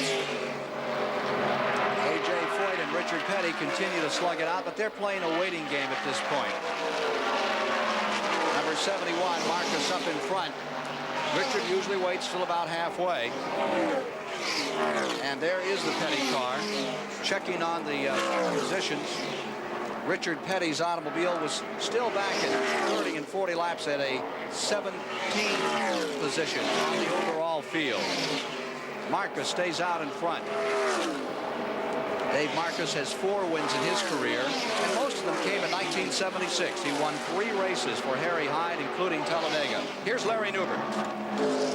Well, Ken, one of the young Lions who has been getting a lot of conversation today is Rusty Wallace out of Missouri. Rusty is one of those drivers who performed well with the USAC and ASA stock car circuits before moving to the Grand National stock car circuit. Rusty came rolling down pit road, very silent and very somber in the face. He sat in the car for about 30 seconds. The crew looked under the hood and only briefly they buttoned it back down and pushed the car back behind the garage. Rusty Wallace, a big disappointing day. Running for Rookie of the Year this year. 40 laps, 100 miles complete. Let's go to Ned Jarrett. Dick Brooks was one of the victims of the race here a little bit earlier. Dick, what went wrong with car number 13? Something inside the engine. I think we probably burned a piston. We'd been kind of playing with the carburetor all week to try to get it a little bit faster, and we might have got it too lean. Now, Dick, number 13 has been a superstition. You were driving a white car with green numbers on it. Green has been a superstition. You think that had anything to do with it? What do you think? Well, I don't know. I don't know. Well, I don't know. There's some red and white ones out there running, and there's some green ones out there running too. So I don't know. I think it's just a superstition way deep down. On the surface, I'm kind of like everybody else, a little bit superstitious. But well, better luck next time around. Happy Valentine, Mom. Is that what they say? Dave Marcus has pitted, and he is coming back on the track, and the new leader, car number 88, and Earnhardt is running very slow on the bottom of the racetrack. Yeah, they took a long time to start that car in pit lane. Maybe it didn't. Maybe it just ran out of engine and not fuel. Problems for Dale Earnhardt. There's Harry Gant in car number 47, and right with him is Jim Sauter. And the overall complexion of the race, rather Ron Bouchard in the car that Harry Gant drove a year ago, that number 47, running in the 7th position overall. Number 98, Morgan Shepherd, has come back on pit road. Leaders coming into turn number 1. Dale Earnhardt struggling to get back on pit road. Number 21 is in that lead group now. 15 appears to be overheating. You say there's steam from the right front corner of that automobile. Here are your leaders gathered up on the back straightaway with the white and green, number 88 in front, and the maroon and white, number 21, the Wood Brothers colors, the Warner Hodgson car, with Neil Bonnet of Hueytown, Alabama, goes into first. And Dale Earnhardt, unfortunately for him, goes into the garage. What a disappointment. After a bad year last year, not getting off to a very good start in 1982. 7th retiree from the race. Milliken, Speed, Bodine, Harvey, Brooks, Wallace, Earnhardt have all retired. Here's Larry Newbert. Well, I am in Dale Earnhardt's pits, Ken. 2 years ago, Dale Earnhardt was the national champion. A victory yesterday in a sportsman race he had to be very optimistic about today, but apparently engine problems. Bud, what went wrong with the car? Well, we ran out of gas, and I think that's why it started detonating. We blew a head gasket, so we were having to park it. You were pretty surprised about the lack of mileage that you got out of that first load of fuel, less than 90 miles, right? Yeah, we figured we could go 100 miles with all the caution, but it didn't work that way, and we was going to stretch it as far as we could, and we just stretched it a little too far, and it run it lean, it blew a head gasket, kind of running out of gas. Well, Ken, there were some new rules that were instituted this year about straps that support the fuel tank. The tanks are designed to hold 22 gallons, but the straps are reducing the amount of fuel the tanks actually will hold. They won't expand as much as they did a year ago. This might be something for the other teams to keep in mind. I think what the strap does is it makes the tank, makes sure it does hold 22 gallons. They probably ran with a lot more than 22 gallons before. CBS Sports live coverage of the Daytona 500 will continue after this word from your local station. We have completed 50 laps, 125 miles with Bobby Allison out in front. Let's go to Ned Jarrett. Dale Earnhardt just coasted into the garage area. Of course, we heard from his car owner, Bud Morris, what happened to that car, Dale. But, boy, you had to feel awfully bad about what did happen. I did, Bud. Ford was running real well, and I was hoping we'd win a nothing for Wrangler down here at Daytona, and I think we blew a head gasket. It run out of gas about 5-6 laps before that, and we had to pit and get gas, and it might have leaned it out then and caused it to burn a piston or something. Well, when he said win another one, he won the Sportsman 300 race here yesterday afternoon in a fine fashion in a shootout down to the wire with Jody Ridley. Dale, 1981 was not a good year for you. After having won the Grand National Championship in 1980, you felt that maybe starting right here today that this would be a turnaround for you. Well, I thought it would. The car was really working well, and Bud and the guys had it working real well and running well. And I could go anywhere on the racetrack I wanted to, and Bobby and the rest of them was having to back out of the throttle going in the corner, and I could run in flat-footed, and the car was just going super. There's some hard racing going on out there. They are. Well, he's able to smile a little bit, Ken. I don't know how after that big of a disappointment. Well, I got to hand it to him as well. I must say it is terribly disappointing to be knocked out of a race so early. But Bobby Allison in car number 88 seems to have broken the draft with Joe Ruttman in car number 2 there, and seems set sail to pull away. And as long as there's no caution flags and he can continue to do that, it's pretty bad news for the rest of the guys in this race. Kyle Petty on pit road, number 42. Again, another tire change on Kyle Petty's 42, and he's had his problems from the outset of this race. There's a Kyle Petty fan. That might be a Dale Earnhardt fan. I don't think he's anybody's fan. He's reading some book down there in the corner. Someone that's not running too well today, I'm sure. 50-lap rundown for 125 miles. Average speed, 148.466 miles per hour. With Allison in car number 88 continuing to lead. And you're looking inside of Joe Ruttman's car now, the number 9 car. He's back in 13th position and bustling by car number 18, Donnie Allison, at this point. Back here he is in the tri-oval area. There he is going by Petty, Kyle Petty, who's just come back on the track. This is the automobile of Joe Ruttman. That certainly looks like Bobby Allison's car he's following with that bumper missing. Number 3, that is Ricky Rudd with the hood up down there. Yeah, his car's been sounding pretty rough. Here's Larry Newberg. I'm with Waddell Wilson, Benny Parsons' crew chief, pole setter 4 years in a row. Waddell, Benny is not running in that lead draft. What's wrong? Well, the car is loose right now, and hopefully we can get a caution and tighten the car up to where it can run up front. Now, this is a problem that you've had all week. Have you made major changes on the car? Was it a brand new setup for today? Well, no, this is the same setup we've run all week, but, you know, in traffic, the car's loose. Ned Jarrett is at the other end of pit row with another one of the retirees, Rusty Wallace. Ned? Rusty from St. Louis, Missouri, one of the top rookie contenders this year. What went wrong? Well, early today when Joe Milligan crashed up there, I got in this debris and cut a tire down, had to pit for 4 tires and put my way down. But later on in the race, the rear end gear just started to expire, just got hot, and we had to park it for today because of burned rear end gear. Rusty, are your plans to continue to run for the Rookie of the Year honors in 1982? Yes, they are. It's a bad start right now, but it looks like Landon's going to be our next race, so we'll try to make it up there. Better luck next time around. Thanks a lot. Just to go back to what Waddell Wilson was saying, Benny Parsons has had a worry all week. He's driving the Pontiac Le Mans, the same car that Bobby Allison drove last year in this 500. And you remember there was a lot of contention over that car and the height of the spoiler on the trunk lid. Those spoilers are vital for good stability, and they've been given a spoiler that's an inch shorter than everybody else's. NASCAR say this is fair because the car's more aerodynamic, and they're giving them that slight disadvantage. On its own, it runs very, very fast, as he proved in qualifying. But in traffic, he's been a little bit spooked with it all week. And now it's coming home to roost today. The car is loose. And they've got to try and get that back end to bite a little bit more by adjusting the spring weight. 12 cars are running in the lead lap. Bobby Allison currently out in front. Joe Ruttman's car number 2, hanging right in there. Latest rundown, he is pulled up through. They had him for a moment. There's a lap down. They followed the 13th. They are now showing Joe Ruttman in the 2nd position with Labonte running in 3rd. Terry Labonte holds on to 3rd.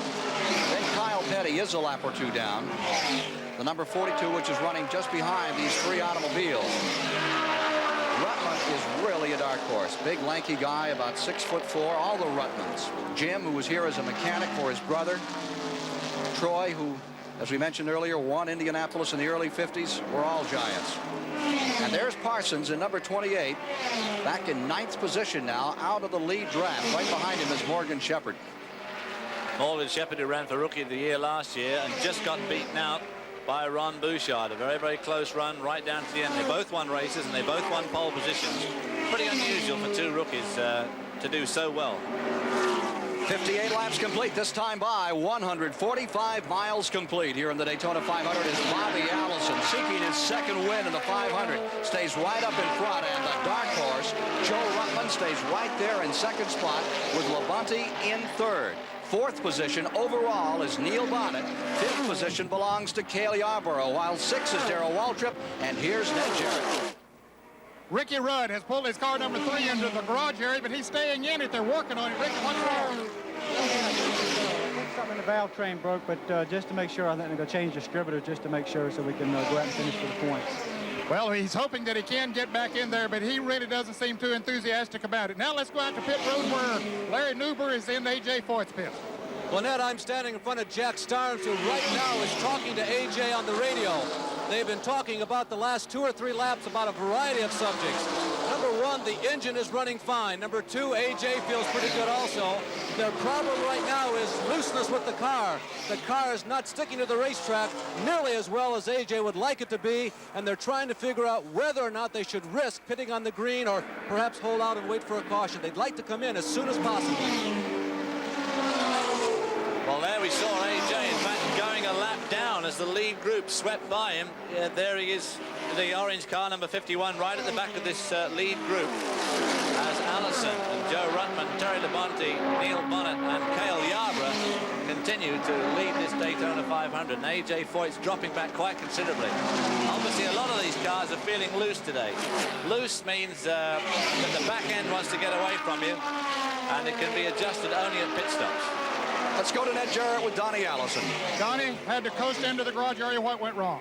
Well, Ned, my oil pressure's been fluctuating real bad for about 15 laps, and you know, as long as it wasn't going too low, I wasn't gonna come in, and it started going down far enough for the light to come on, so I figured I better come on in before I exploded the motor, and they took myself out of the race with somebody else too. How were you feeling out there? Well, I was feeling really good. My car got a little loose there one time, but excuse me, when I could get a hold of somebody, I could run real good, and I couldn't run nothing like Bobby and that front bunch did, but we were doing all right, and I felt like if we got this race under our belt, we'd get better. No problems as far as any of the injuries you received last year in the World 600? When that green flag dropped today, really, how was it? Did that come back through your mind? No, not at all. I haven't thought about it. Unless you guys mention it, I don't think about the accident. You know, I got my work to do, and that's what I concentrate on. Did you have any apprehension about coming back? None at all. Did you talk to A.J. Foyt about it? You know, he had a similar situation. I kidded A.J. a little bit. I said, at least you and I got another chance. And, you know, A.J. and I are good friends. I run an Indy with him 2 years in a row, and he and I are good friends, and I'm just glad both of us are able to come back and do this. Well, Donnie has worked with us on some of our CBS telecasts in the past, and, of course, we're sorry to see you out of here today. Thank you very much. 61 laps complete. Bobby Allison still in front. Let's go to Ron Gates. Ken, as you well know, the aerodynamics at Daytona are sort of a black art, and all the crew chiefs down here have varying opinions on which is the best shape, whether it's a Ford or a Buick or a Pontiac. But today, we've got one Chrysler car running out there, Buddy Arrington in car number 67. Believe it or not, there are a lot of guys in the garage area that will tell you that is the best shaped racing car on the track. As it turns out, Buddy doesn't have as much power as some of the competitors. And of course, we know about Chrysler's financial problems, and we can only speculate that when and if some horsepower comes to that Chrysler, we may see some other fellas in it. I wonder about that number 43, for example. Right now, that number 43, Richard Petty, is running 15th overall on the 60-lap rundown. They are now working the 62nd lap on the 60-lap rundown at 150 miles. This man, Bobby Allison, stays out in front with Ruttman in the second position, Labonte in third, fourth is Bonnet, fifth is Waltrip, sixth is Cale Yarborough. And there's the pictures from the second place car as Joe Ruttman gets right in the draft of car number 88 and sticks with him through the 18-degree tri-oval as they come by to complete the 63rd lap of competition in the Daytona 500. Well, if he can just stick in there with Bobby Allison, he's going to be in pretty good shape this afternoon, because Bobby Allison's done so well all the week. He really has, and these two guys are really putting to the rest of the field at the moment. We'll be back with more of the Daytona 500 in just a moment. You're riding along with Joe Ruttman in second place. Just a Valentine's Day romp in the Daytona 500. You're traveling nearly 200 miles an hour as you see that picture in the upper right of your frame. And right in front of him is the leader, Bobby Allison, number 88. The struggle is for first place between these two, and it's been that way for the past 20 laps. Meanwhile, attrition has continued to build. There you see the standings through 66 laps, with Labonte now in third, Bonnet in fourth, Waltrip in fifth, Cagliabro in sixth, and there's the attrition. 12 cars have now retired from the event. 12 cars have fallen by the wayside. You see Donnie Allison out with engine problems, and just in the past moment, Delbert Coward and Morgan Shepherd have also had to come in. Now let's check on those cars running outside of the front four. That battle for fifth position continuing out there. There it is, cars number 27 and 11. The 27, the white, black, and red car, is the MC Anderson entry with Cagliabro, twice a winner here in this event, 1968 and 77, holding on to fourth position with the fifth position, Darrell Waltrip. Here are your leaders trying to draw away. Allison, also a former winner. And Ruttman trying to upset everybody's apple cart. Here's 44 Labonte on pit road. Terry Labonte pulls down on a pit road. Well, it is about time for pit stops, so we're going to see a whole rash, I guess, of pit stops on the green here. But it is interesting that our camera car, Joe Ruttman, car number 2, is really putting some distance between himself and Neil Bonnet. Here's Larry Nuber. Terry Labonte is in. The crew was relatively prepared. They were not caught by surprise. It appears as though it was a routine pit stop. They changed right side rubber. That was the primary concern. The car got a new drink of fuel, and Terry drags it away. There we see out the back of Joe Ruttman's car, that car right in the background there. That's Neil Bonnet, number 21, who's running in third position at the moment. And here's Bonnet coming onto pit road. Number 21, Neil Bonnet, running in third. Here's Ned Jarrett. They go to the right side to change tires over there, and of course fill it up with gasoline. Crew members are looking across the wall to see how the inside tires look, but their plans are only to change the outside tires. One of the fastest pit crews in the business, the Wood Brothers from Stewart, Virginia, and they have the way in 14 6/10 seconds. The leader, Bobby Allison, being shadowed by car number 2, Joe Ruttman. Bobby Allison, winner of this race back in 1978, took the lead way up near the end with 4 laps to go. There's Joe Ruttman. Look at those hands dancing on that steering wheel. Well, I tell you get a pretty rough ride around here. This banking looks smooth on this nice TV shots, but I tell you, when you get out there, it's pretty bumpy. 500 miles. 500 miles wrestling with a chainsaw out here. Ruttman at number 2 in that second spot. Looks like his oil pressure's surging, if that's the oil pressure gauge on the far right of the dashboard. When he went into the banking then, the gauge gave a tremendous lurch. With the CBS camera in the car, question is it going to bother Joe Ruttman having so many people along for a Sunday afternoon ride? I would say if I'm doing good, it wouldn't bother me a bit, but if I make a mistake, obviously a few people is going to see. No, I think it's going to be interesting for people to realize that there's a little more involved in driving the car, and you're a little busier than a lot of people might anticipate. But hopefully we'll give them a good ride through the whole race, and do some passing and do some drafting, and maybe give them a little bit of excitement along the way. Well, he's certainly doing that. He couldn't be doing better than he's doing at the moment, because he and Bobby Allison are having a race on their own at the moment. And I know what he means about embarrassment, because last October I had the same camera in a car in a race in Australia, and luckily for me, my co-driver got it stuck in the sand. And there you had the inside view as they dug him out. 37-year-old Joe Ruttman stays in second. Petty dropping off to the inside and coming on pit road.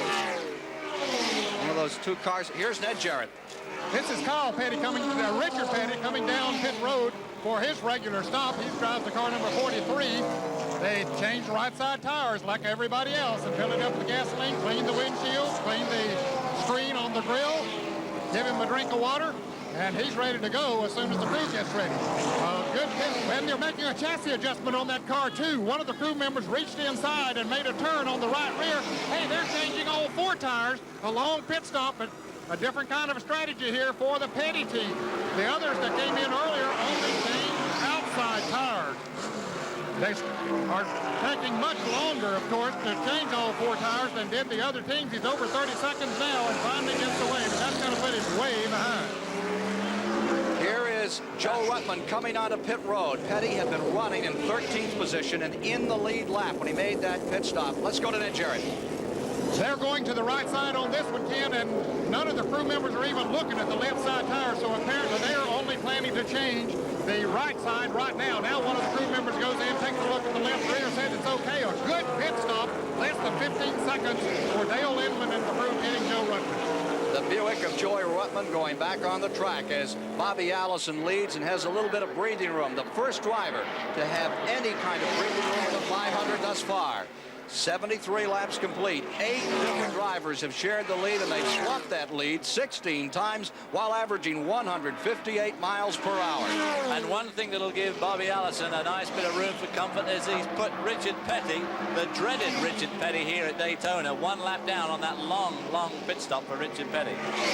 The 7-time champion of the Daytona 500. His father has won it to make it 8, and Pete Hamilton won this race for them in 1970 for the Petty team. 9 wins. And Petty has won 7 of 21 performances here, an incredible number. That's Richard Petty. And of course, if you take into account his Firecracker 400, he's won 9 times here, I believe. The number 88 of Bobby Allison. He's been here since 1961. 65 career wins for this man in Grand National competition. As he passes the stands, he's earned over $3,218,000 in Grand National racing alone, and he keeps mighty busy on the short tracks. Here he is in the Nygaard racing team, and you see he has a little bit of breathing room over Cale Yarborough in 2nd place. Now Darrell Waltrip in 3rd, Buddy Baker in 4th, and in the 5th position, riding 5th, it's Harry Gant. It seems a bit odd that old Bobby Allison, he's got to go so far on a tank of gas compared to everybody else. Not that I'm intimating anything ungentlemanly, but he has gone rather a long time.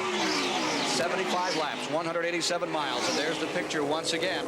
There's Ron Bouchard and Ruttman squaring off here. Ron Bouchard, who won that incredible 3-car dive to the line at Talladega, Alabama in the Talladega 500 this past August on CBS. Remember that move? Labonte on the outside, Waltrip in the middle. Well, that yellow car with the Stacy livery was the car of Ron Bouchard from Fitchburg, Massachusetts, that won at the end of 500 miles by 3 feet.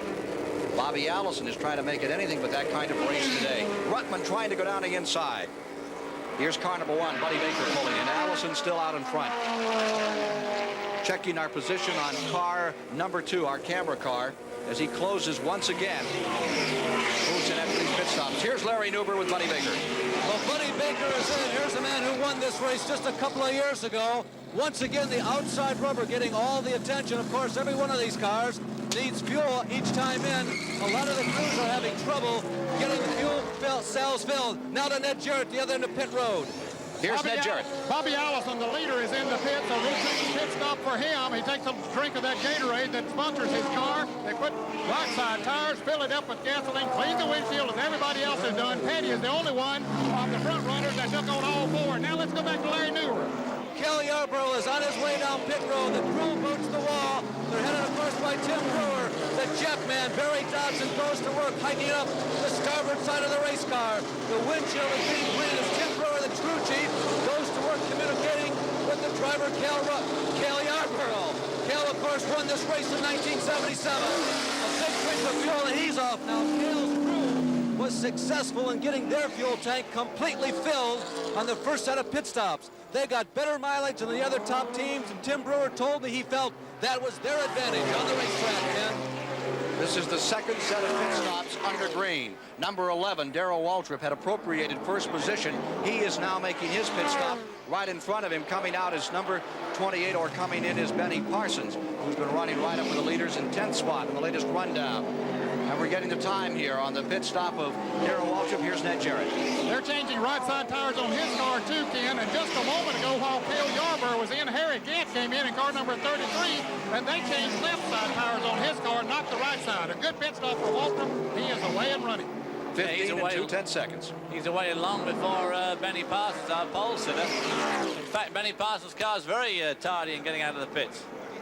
Kaylee Arborough's number 27 back on the track as they pick up the positions after all of these pit stops. Gary Ballou is in, and I believe Stan Barrett's car is the next retiree. He would mark the 12th retiree from the race, and Mark Martin may be coming out. Bobby Allison is now being shown as the leader in car number 88 after the second set of pit stops in a green condition. The average speed through 70 laps, we're now at lap number 78. At 70 laps, 170 miles, 75 miles, 158.570, 158.570. Allison again has the first spot. And with these pit stops, number 2, Joe Ruttman is finding himself back up into second place. This is unofficial now. In the third position would be the number 47 car. And that's the yellow and white car prepared by Bob Johnson and Dick Beattie carrying Stacy cars. That's being driven by Ron Bouchard. In the fourth position, Tom Sneva of Spokane, Washington, who's been hanging on to the lead draft. Just staying around out there today. And the Indianapolis veteran is up in the thick of things at the moment. Well, Tom Sneva certainly is no stranger to speed. He's been one of the fastest qualifiers of all time at Indianapolis and at the old Ontario Motor Speedway, doing laps at over 200 miles an hour. So he's used to the speed, and this is the first year he's had a really good car, and he's hanging on there extremely well. Number 88, Bobby Allison. Can he win his second Daytona 500 and take that giant piece of the pie? Today is assessed at some $925,000. There's his last lap average speed, 193 miles per hour, and that's by his lonesome, David. Well, of course, that shows the value of new tires. You see these guys changing tires very often these pit stops. Well, they're not worn out. They've got quite a bit of tire wear. They could probably do at least 250 miles on a set of tires. But every time you put new tires on, there's just something about them that give you that little bit of extra speed. So for qualifying, for instance, they always run new tires. And there you can see it right there. His very first lap out of the pits with new tires, just on the right side only, and he turns in a lap at 193. They played musical chairs at the end of the season. This car number 88 last year was driven by Ricky Rudd, who's now in car number 3, and the car that set on the pole this year, number 28, now has Benny Parsons at the keyboard. Allison was there a year ago. He's now tied into the Dygard team, and that car looks strong. Now there's Tom Sneva in that white automobile, number 37, the Alexander car, and that one is running very well today. Sneva stays right with the leaders. He's been working his way along through the field from the start. A year ago, he came to Daytona and failed to qualify for this event. Now from Joe Ruttman's car, Sneva is one of those cars behind him as they come down to the tri-oval. It's one of those white 2 cars at the back, the other one being Neil Bonnet, car number 21. When we just saw Sneva a few moments ago, he was passing number 47, Ron Bouchard, who's just coming into the pits. It looked like he was slowing down rather early. Perhaps he ran out of fuel as well. Bouchard is on pit road, number 47. Bob Johnson crew working on the right side. Here's Larry Newber. One of the family affairs entered in today's race is the Mark Martin crew. This is Mom Jackie, who watched Mark 3 times be ASA champion, but there'll be no championship today, will there? I said there'll be no championship today like there was with ASA, right, Jackie? None today, but maybe next week. Were you pleased with the running of the car till the engine went? He was running a real good, consistent, conservative race. I don't know what position he was in. Well, about 2 football fields away from me right now with the prodigy of Jackie is Ned Jarrett with Mark Martin. And he's one of the smallest drivers on the circuit. He only weighs about 125 pounds, 23 years old, but he can flat handle an automobile. But what was your problem? Well, Ned, it was, as you know, it's my first time here in a Grand National race car. We were pleased with the way we were running. We needed a caution to get 4 tires and gas and get caught back up with the lead draft. I was ready to race with the leaders at that time, right as we were, we had engine troubles, what took us out, though. You're considered as one of the young lions that's coming along in this sport. Do you see yourself that way? Well, like I say, Ned, we're learning on the super speedways. We're a new team, and we're just going to try to get going at the next one at Richmond. Well, he will be a driver to be heard from, Ken, before 1982's over. Mark Martin, the 13th retiree from this event. He was running in 15th position, that 23-year-old, when he came out. Youngest driver in the race, 21-year-old Kyle Petty. 80-lap rundown is now being assimilated for 200 miles, 200 of the Daytona 500, and it shows 10 cars continuing in the lead lap with Bobby Allison out in front. Joe Ruttman is being shown as second. Neil Bonnet is third. Terry Labonte fourth. Darrell Waltrip holding down that fifth position as they continue to swap. Cale Yarborough is being shown in sixth, in trouble down in turn number 2. It's car number 59 up against the wall and sliding. Ty Scott of Penargo, Pennsylvania. His Buick automobile grinding off the front end and coming to a rest just out of turn 2. Caution out around the speedway for Ty Scott. Scott making a singular performance here. He's not running the entire season. Just came down here in this car number 59 for the race. A Buick automobile, and the 32-year-old Scott, who's done a lot of short track racing in Pennsylvania, fine dirt tracker, gave a great performance here in 1979 when he finished 6th, is now out of it. In the 84th lap, he crashes in turn number 2, and we'll be able to show you what happened. Let's take a look now. Here's David Hobbs. Well, there's Ty Scott parked up against the wall, but here we see the accident starting.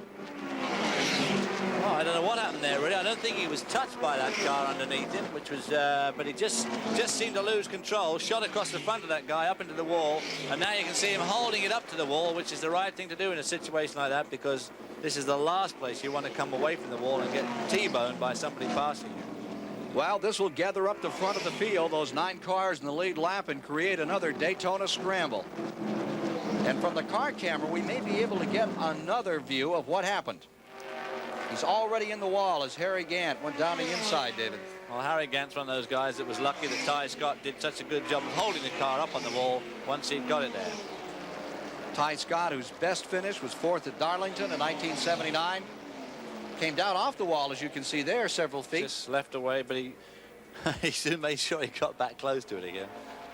That's where an English bloke hit the wall, you know, in about 1976. Just about the same place. HOBBS, as I recall. Upper Boddington Flash, they called him. Something like that, yeah.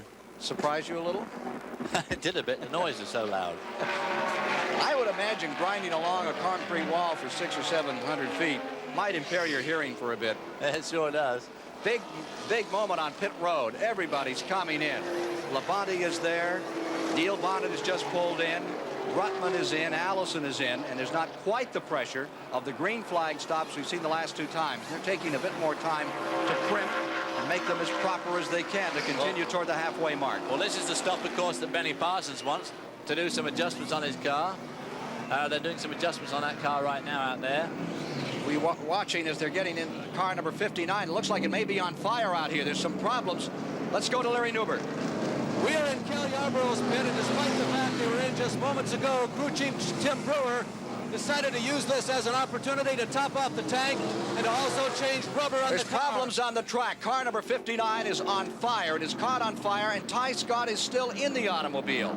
It didn't look like he took such a hard blow, but they're having trouble getting him out of the car, getting some assistance, and there is fire in the automobile.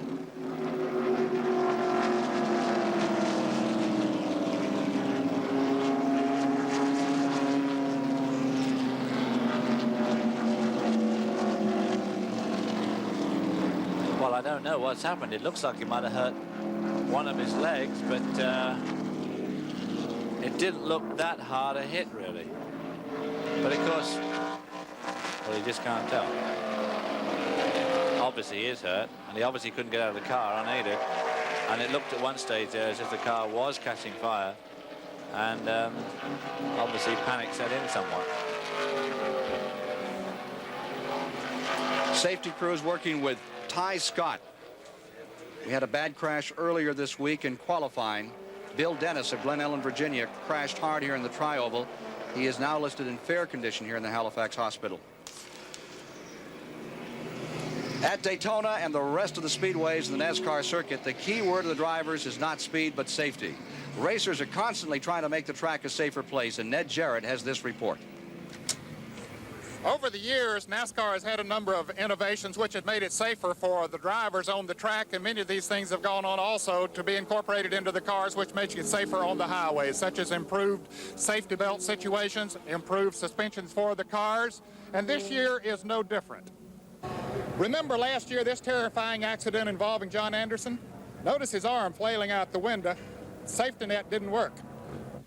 That car had this old-style safety net, which perhaps is not much stronger than a volleyball net, and it simply fastened at the top, and it came loose in that particular car. But now NASCAR has a new, much stronger net. It is actually bolted at the top, so it should keep the driver and his arms inside. But that's not the only hot item on the circuit this year. In the past, the hottest spot in the race car for the driver is where his right foot sits and depresses the accelerator. It's directly over the exhaust pipe, about 3 inches away. The temperature is sometimes 13 to 1400 degrees Fahrenheit. They have burned big blisters on their feet in the past. It got so hot in my car that I got third-degree burn on the back of my heel back earlier in the summer. It cooked the meat on the back of my foot and even went in and turned the bottom of the bone black. It cooked it so badly. In an effort to try to reduce the heat in the past, they've used duct tape, they've used plyboard, they've used asbestos and aluminum, or a combination of all. Richard Petty even uses a buildup on the heat of his boots, but that doesn't seem to work too well. Now there's something new on the market. It comes from the NASA space program. It's a plyboard-looking material, but it'll withstand much more heat than we've seen in the past. They would insert this beneath the floorboard on top of the exhaust pipe, so hopefully the driver's feet will be much cooler than ever before. 88 laps are complete as they bring in the Ty Scott automobile. We'll have an update on that story shortly. Still under caution here in the Daytona 500.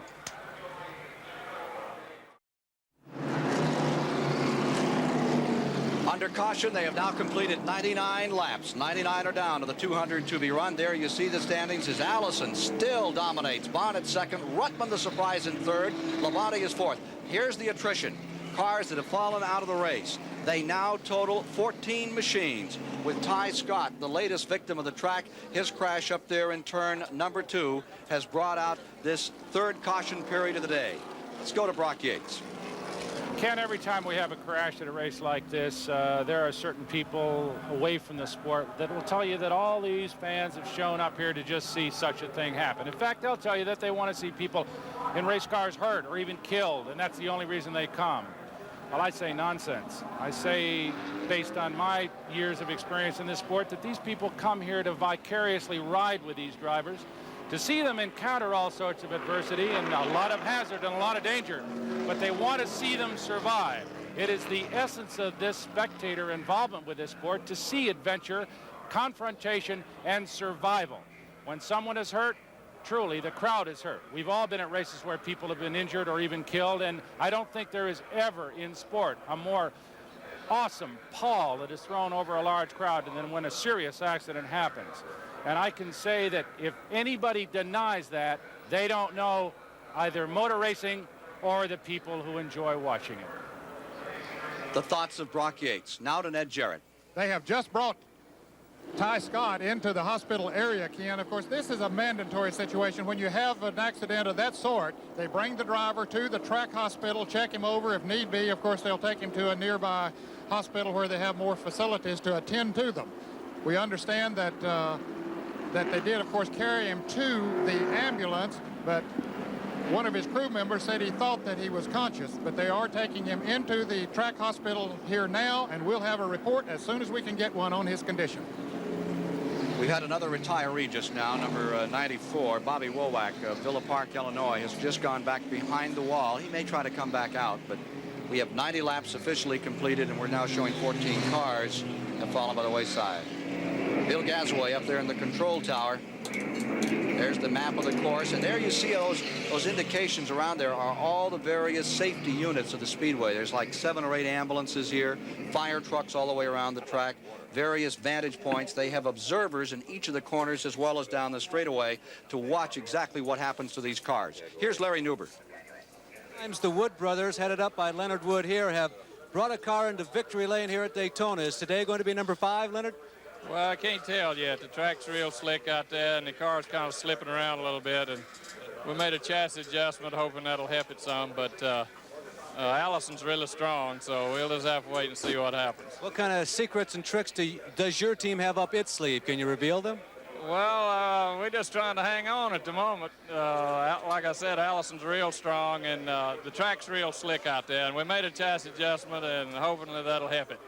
Would you rather be up there with Bobby Allison or with Darrell Waltrip when we come down near the end? Well, it just depends on which car is running the best, which one you'd rather try to outrun. It doesn't really matter.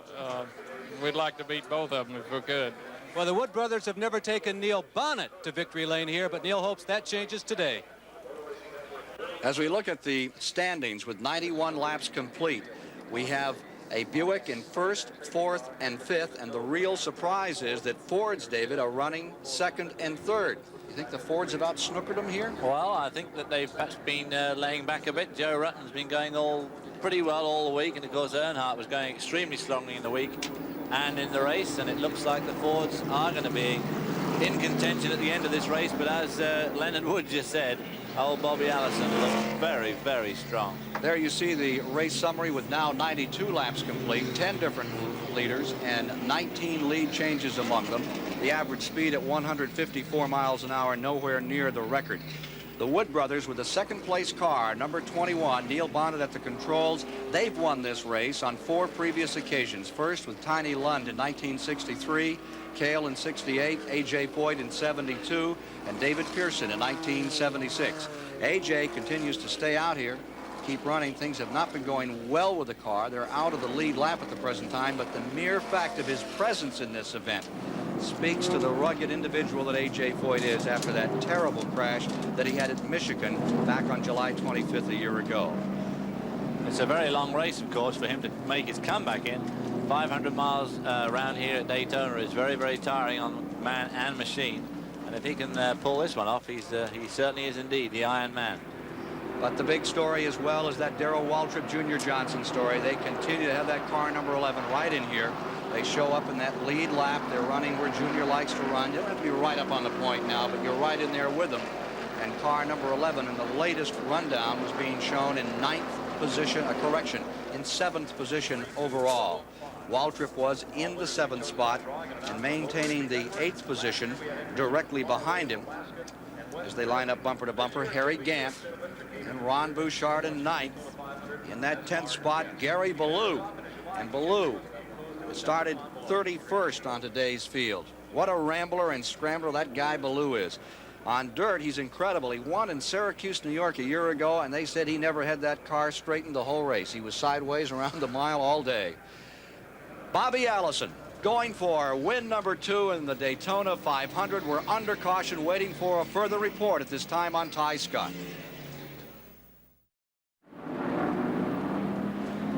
94 laps complete, getting set for a restart with Bobby Allison first, Bonnet second, Rutman third, Labonte fourth, Buddy Baker is fifth, Yarborough sixth, Waltrip seventh, Harry Gant is in eighth, Bill Elliott ninth, Benny Parsons 10th, and showing 11th right now is number 42. They're saying Kyle Petty.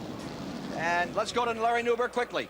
Dale Inman, Joe Ruttman's crew chief, are you guys pleased with the performance of your car up to this point? Well, we've run real good so far in the race. There's still about quite a few laps to go, and look like Bobby's the quickest car, and everybody's trying to hang on to him. We've been real fortunate so far to stay real close, and maybe we can get a good finish out of it. Ready to go green, and the top of pit road is Bobby Allison, Ken Squire. 13 cars in the lead lap as they get set to turn them loose another time. Down they come through the 3rd and 4th turn. Bobby Allison has a couple of lap cars directly in front of him. There's the light blue number 75 of Gary Ballou just in front of Allison, and the car up on the point is the number 47, I believe, of Ron Bouchard. Is that right? Just on the tail end of the lead lap. They are on the tail end of the lead lap. There's the 12th and 13th cars as they get set to go. Now we're back with Joe Ruttman's car number 2. Remember, he's in 3. Slower cars down to the inside, David, and the fast machinery up in the outside lane.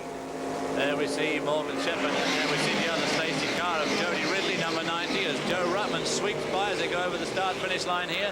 Joe Ruttman in that high lane because he's number 2 in the race, number 4 on the road, but he's third in the race. Bobby Allison.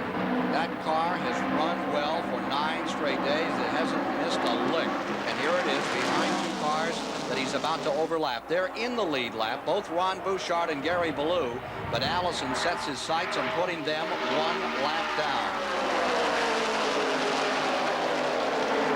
They're not having it. Ron Bouchard and Gary Ballou don't want to be a lap down in particular. No, indeed. Struggling to stay with the leaders. Bouchard, Ballou, Allison just watches them out a little. Remember, these are two relative youngsters for Grand National Racing. Before he takes his shot, he wants to know exactly where they're going to go. Yeah, I bet he does. 195 mile an hour. You want to be very sure that you know where they, and you want to be sure that they know that you're there. There's Rutman dropping down on the inside of the Dave Marcus car. Marcus is a lapped automobile running 15th. Remember, Rutman, number 2, is in 3rd. And there's Allison dropping to the inside. Takes Blue. Florida runner, and he goes after Ron Bouchard of Pittsburgh, Massachusetts, puts him a lap down, and here comes Neil Bonnet on the inside. Neil Bonnet being sucked through there by his friend Bobby Allison. Uses the draft from Bobby to pull himself underneath Ballou and Bouchard. Leaving out the pole, number 2, our cameraman, who is still stuck behind those 2 cars. And this is the perfect setup for Allison. His protege, Neil Bonnet, another member of the Alabama gang, is with him. And you can be sure those 2 have intentions of breaking away from the rest of the field.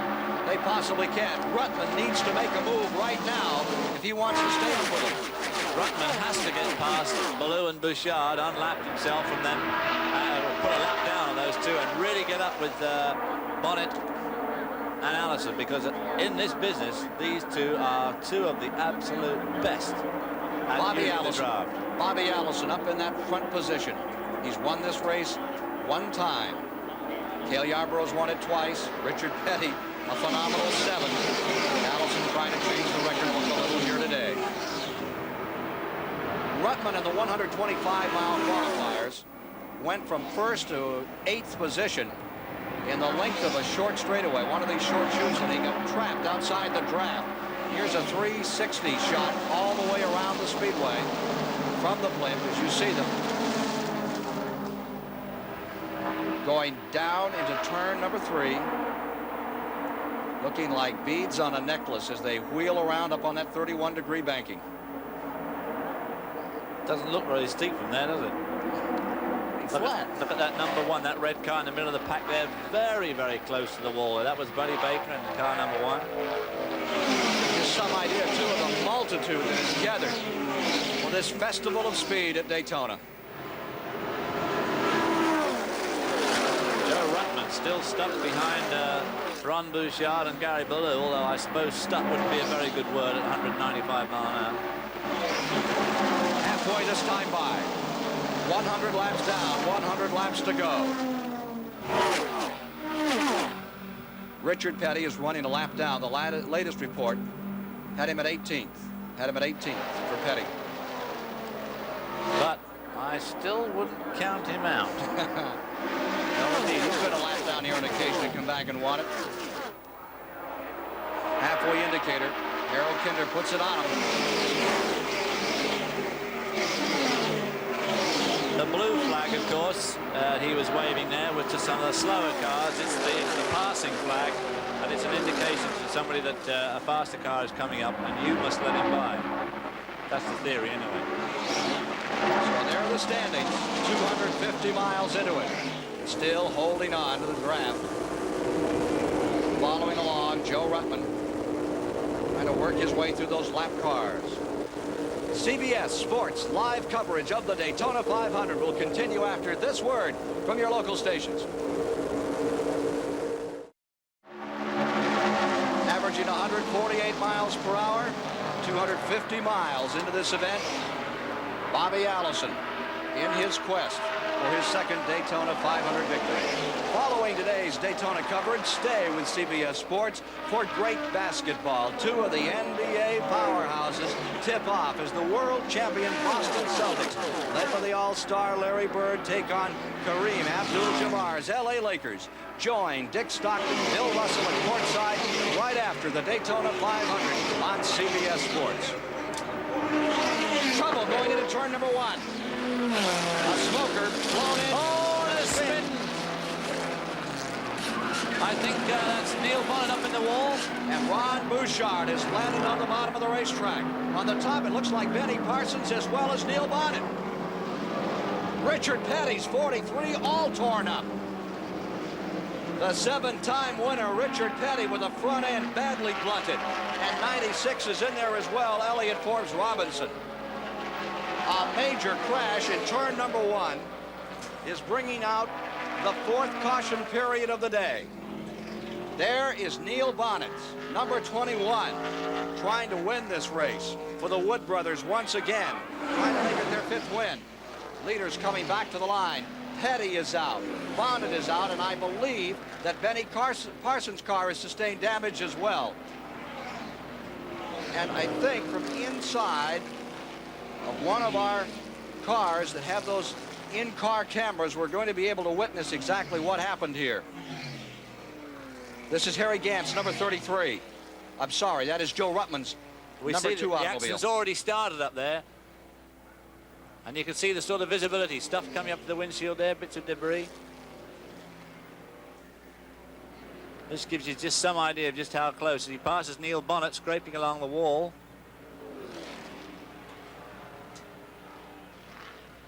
Ruttman absolutely blessed. Bonnet scraping along the wall, cars diving to the inside. Petty is out of his automobile. And aren't we thankful he's okay? Holding his nose a bit. Neil Bonnet is down there with him. And we have this from another perspective. Now there's the car losing an engine. It's the car losing an engine that caused the whole thing, isn't it? And then they get in the oil, and away they go.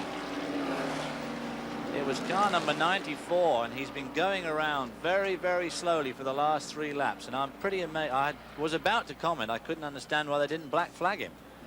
I've no doubt they'll be wishing they had now. 106 laps are complete. The leaders are all back on pit road. You saw Richard Petty walk away from his automobile. He seemed to be all right. Son Kyle, we have another. Let's look again as we watch them try to get Neil Bonnet out of his car. Let's see if Neil Bonnet is okay here for a moment. Trying to extricate Neil Bonnet. He's okay, yeah. He seems to be all right, doesn't he?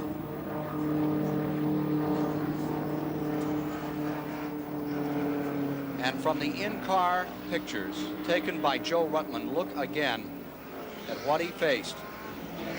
He had to be trembling a little right here.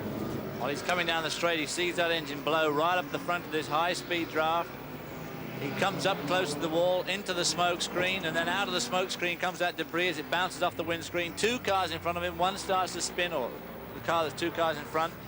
The car right in front of him manages to hang on, missed Neil Bonnet, who's up by the wall. There's another one spinning down at the bottom there. In fact, that's the car with the blown engine. There's the flames coming off Neil Bonnet's car as it scrapes along that outside wall. It's just a flash flame. There's Kyle Petty that's tucked in behind our camera car of Joe Ruttman. And they're all very, very lucky, but it just shows the inadvisability of letting these old crocs continue to run.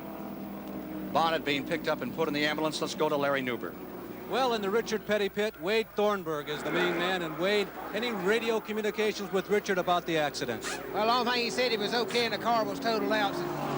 Said that number 5 hit him in the rear and then he hit head on into the wall down there, so.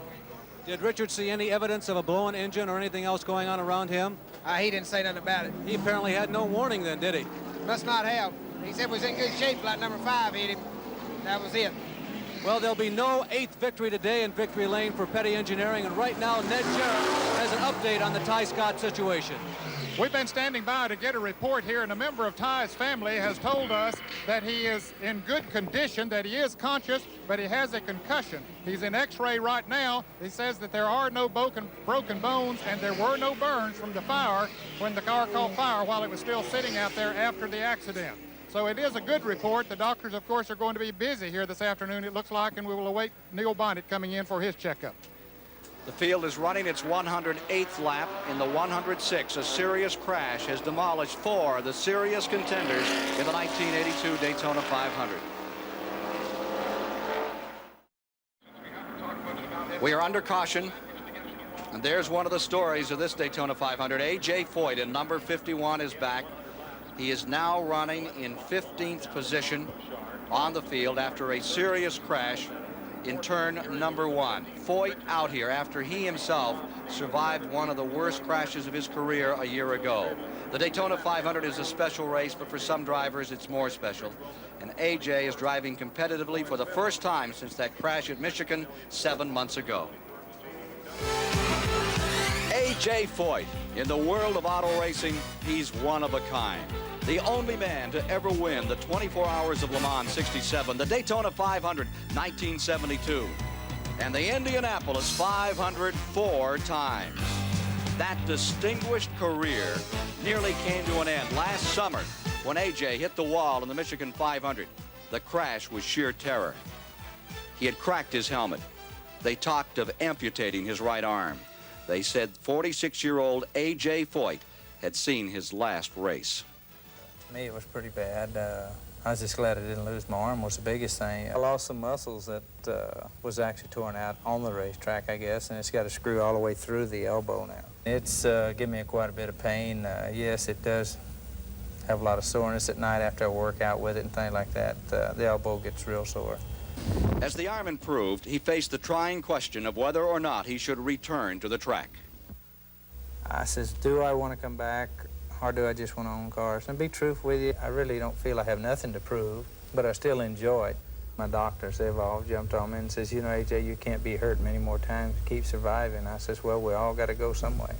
So he left A.J. Foyt's car lot to the salesman, and A.J. Foyt's horse ranch to the stable boys, and A.J. returned to the garage and his four-wheel toys, which have brought him happiness and enjoyment over the years.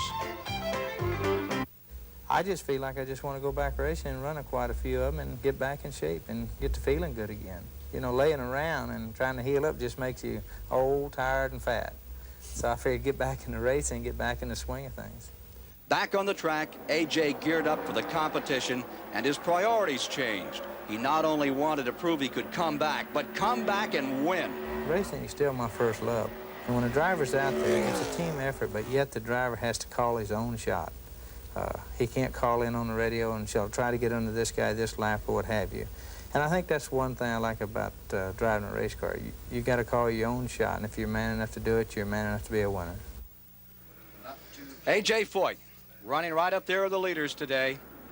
And they said he wouldn't be back again. Any fan that's ever seen A.J. Foyt run at Winchester, Indiana, or Indianapolis, or any place he's ever been, could have told those doctors the same thing A.J. told them. Yeah, well, A.J.'s pretty tough, and you've got to be pretty tough in this business. And one of the other people that's got to be tough, I sometimes tend to think of the officials. They sometimes come down with a very heavy hand. Then another time, they don't come down with a heavy hand. And this whole accident, 4 cars here written off because of softness. Let's go to Ned Jarrett. Well, they have brought Neil Bonnet and Richard Petty into the hospital area. Richard is still standing out. You can see him in that crowd now. He goes into the hospital. He was talking with some people, but he was limping as he went in. Bonnet was on the stretcher as they took him into the hospital. We'll get a report as quickly as we can and get back on their condition. I believe that man standing there in the white shirt is the father of Ty Scott, who's down here with him today. They've had a lot of cars that have run on the dirt in Pennsylvania. And there are 3 cars, and there's one fan that is not concerned about what's happening here on this Valentine's Day. Much busier with whatever it is Mom gave him or her. Caution continues. 110 laps completed. The 200 to be run today, with now 18 cars out of this 500.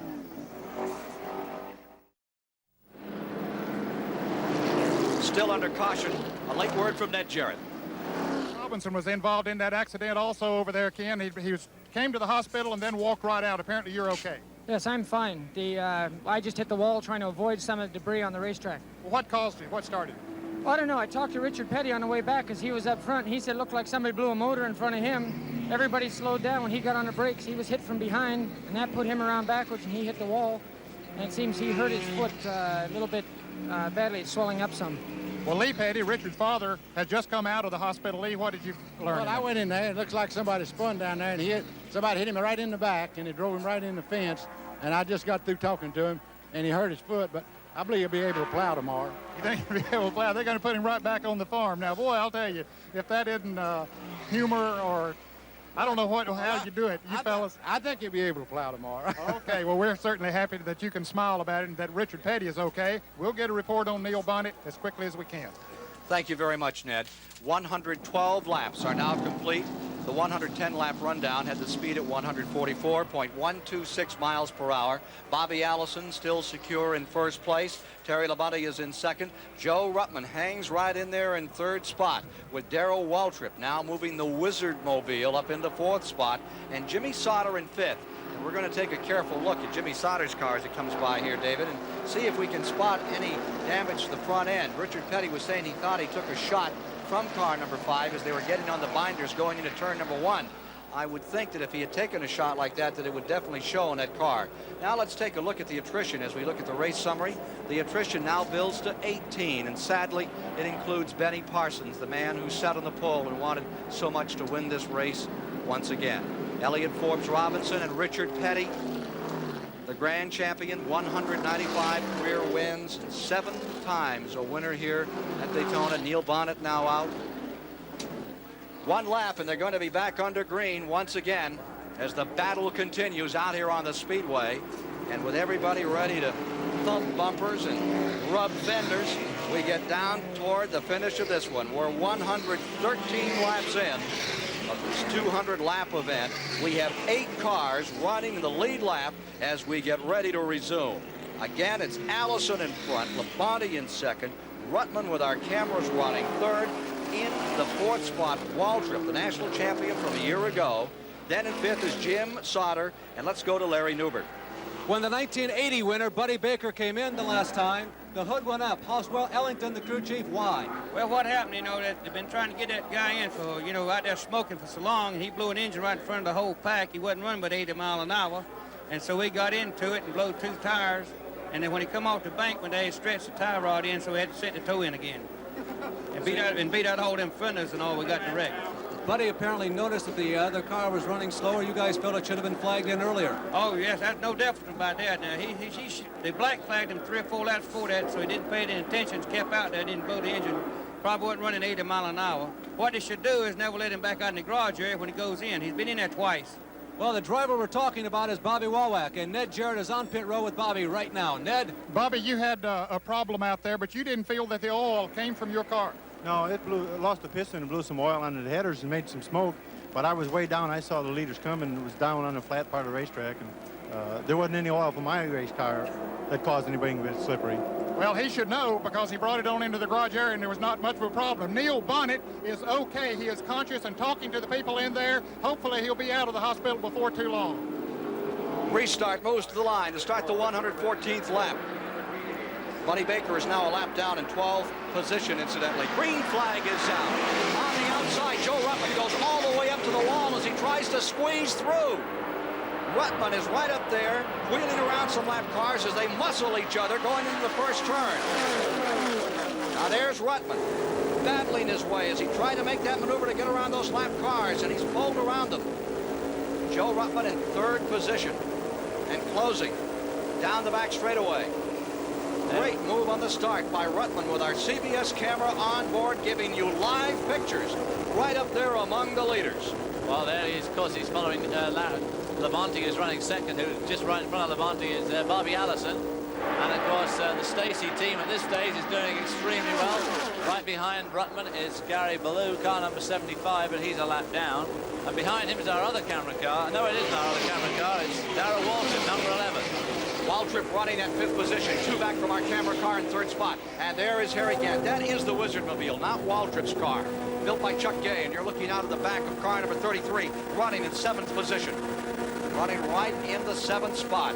Talk about close competition. It's everywhere around this speedway. Look at that hood fluttering on the car behind him. It just shows you the air that's falling, that's blowing that hood around at those tremendous speeds. These cars doing about 195 down there.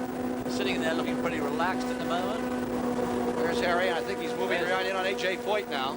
A.J. Foyt's car number 51. See those little puffs of smoke coming off A.J. Foyt's right rear tire as he goes over those bumps in the banks and turns 3 and 4 right up to the wall as they come into this tri-oval area. Dave Marcus, who has been running up in 9th, is in to make an unscheduled stop and come back on the track. That's going to cost him dearly. Back up in front, there are your leaders. It's Bobby Allison, still in first, the Dygard Racing Team, the Gardner Brothers car, right up there holding on with Labonte making a great run in the Billy Hagan car in 2nd place. And then in 3rd lies Ruttman. field down the back straightaway and in from inside the CBS mobile unit, where Bob Fishman and Bob Stender are doing such a remarkable job of bringing you this, one of the most difficult sports events to cover, and the technical crew we have here has been superb. It's 9 hard, rugged days to get this 500 together and bring it to you, and nobody has missed a beat since it began. Coverage today, I happen to think, is among the best we've ever been able to give you, and certainly one of the most remarkable history. One of the most remarkable things when you go into that truck and the director has to change from camera to camera, and he's got a black and white picture. He doesn't see any of these colours, all you see. It's the only way you can recognize the cars half the time. Back straightaway, Allison in front, Labonte in second, running third, Joe Ruttman. 117 laps down, and here comes Waltrip. All right, Darrell Waltrip is beginning to show some muscle in the Junior Johnson car, number 11. He's on the inside, and he's beginning to haul the mail. Here he is, working underneath Joe Ruttman as they come back to the tri-oval. Almost touching as they come through there. He's not giving Joe Ruttman any working room, and he's bringing along with him Gary Ballou in that blue number 75. Right behind him, that looks like Cale Yarborough in car number 27. It is. He's running 5th spot at the moment. The great intimidator, Darrell Waltrip, who has been... Oh, the car in trouble, sliding in front of the field. Two cars getting tangled. That's Gary Ballou, and that's Cale Yarborough, car number 27. I don't think either of them hit each other very, very hard, though. They could both just get away with that. There's Ballou driving off. They don't know how lucky they are. I'm sure they do. I know that Cale Yarborough does. But Ballou, that was right where Johnny Anderson. Apparently, it looks like he just got caught in the draft and it went away on him. And Johnny Anderson flipped about 8 times. That is the exact same spot where Cale Yarborough spun, if you remember the year of his dramatic finish with Donnie Allison. They spun there early in the race. Tire down, flat tire on Ballou's car. And Cale Yarborough is back underway. He looks like he's got a couple of flat tires. Look at his car all down there. Not sure if the tire went down first or after on Ballou's car. Now let's look at this replay. 5th car back. It looks like it just got away from him. Cale's coming down and down and down, but then so is Ballou. Cale decides to go high at this stage, but just clips the back of Gary Ballou's car there. If he'd tried to go high in the first place, it would have been better for him, but of course that's pretty good 20/20 hindsight at this stage and sitting up in this booth. Kyle Petty running 13th, just squeaking by, as you saw, and there's Buddy Baker getting by. And we have it from another angle. We have another vantage point for you to observe what happened here to number 27, who was running 6 at the time, Cale Yarborough, right into the side of car number 75, Ballou. Maybe Ballou cut a tire down. Could have a lot been, of smoke off that right rear side as he went in there. I can't believe he would just flat lose it. Ballou is a super tough driver. He is a protege of Pete Hamilton, who won this race back in 1970, and Pete, as his mentor, has had a great deal to do with the car and the way it works. Now we've got another massive onrush under pit lane, and we've got a traffic jam down there with Harry Gant. Number 30, 47. There's Terry Labonte, who's still running right up on the top of the race. And I'll tell you something, David, that Jim Sauter, who you mentioned earlier, number 5, he continues to stay up in here. He's in 5th place overall. And the guy that couldn't get a ride, Dave Marcus, kept telling car owners, this guy can get it done, and nobody would believe him. Well, here he is. Jim Stacy gave him a shot, and so far he's been pure magic out here. Well, he hasn't got a regular ride for the year. He's one of those guys that a lot hinges on today, and he's going to want to do as well as he possibly can. Well, there's Cale Yarborough, 2-time winner of the Daytona 500. Winner of one of the 125-mile qualifying races the other day, checking out the front on his automobile. It's good to hear that Richard Petty is all right. Perhaps a little racetrack arthritis tomorrow after meeting the wall at 190 mile plus per hour, but he's going to be okay. And there's smoke out of Cale's car. Reminder of upcoming NASCAR Grand National races on CBS Sunday, June 20th. One of my favorite tracks, 2-mile bank. You can pass anywhere on it. Roger Penske's beautiful facility up there in Cambridge Junction, Michigan. The Michigan 400 right outside of Detroit. That has always been a great race. Last year, the winner came from 1st to 8th on the last lap to win it. And then, of course, Talladega. What can we tell you? You've been there the last 2 or 3 years. 13 different races, 13 different winners, and last year the winner took it by 3 feet. And this man, number 33, Harry Gant, figures to be a winner sooner or later. Last year, 7 second places. Time after time, so close, but never coming through with that number 1 position that he so much wants. He's never won a Grand National race. He has over 2,500 races to his credit in sportsman and modified races. And you're with him right now, the bandit, handsome Harry Gant in the Burt Reynolds Hal Needham car number 33 Buick coming on the track. Here is Cale Yarborough, who, as you saw, was having trouble coming back onto pit road, sawing on that steering wheel a bit. I think his left rear tire's flat. Here's Larry Newberg. We are in Cale's pit the last 2 times by the crew.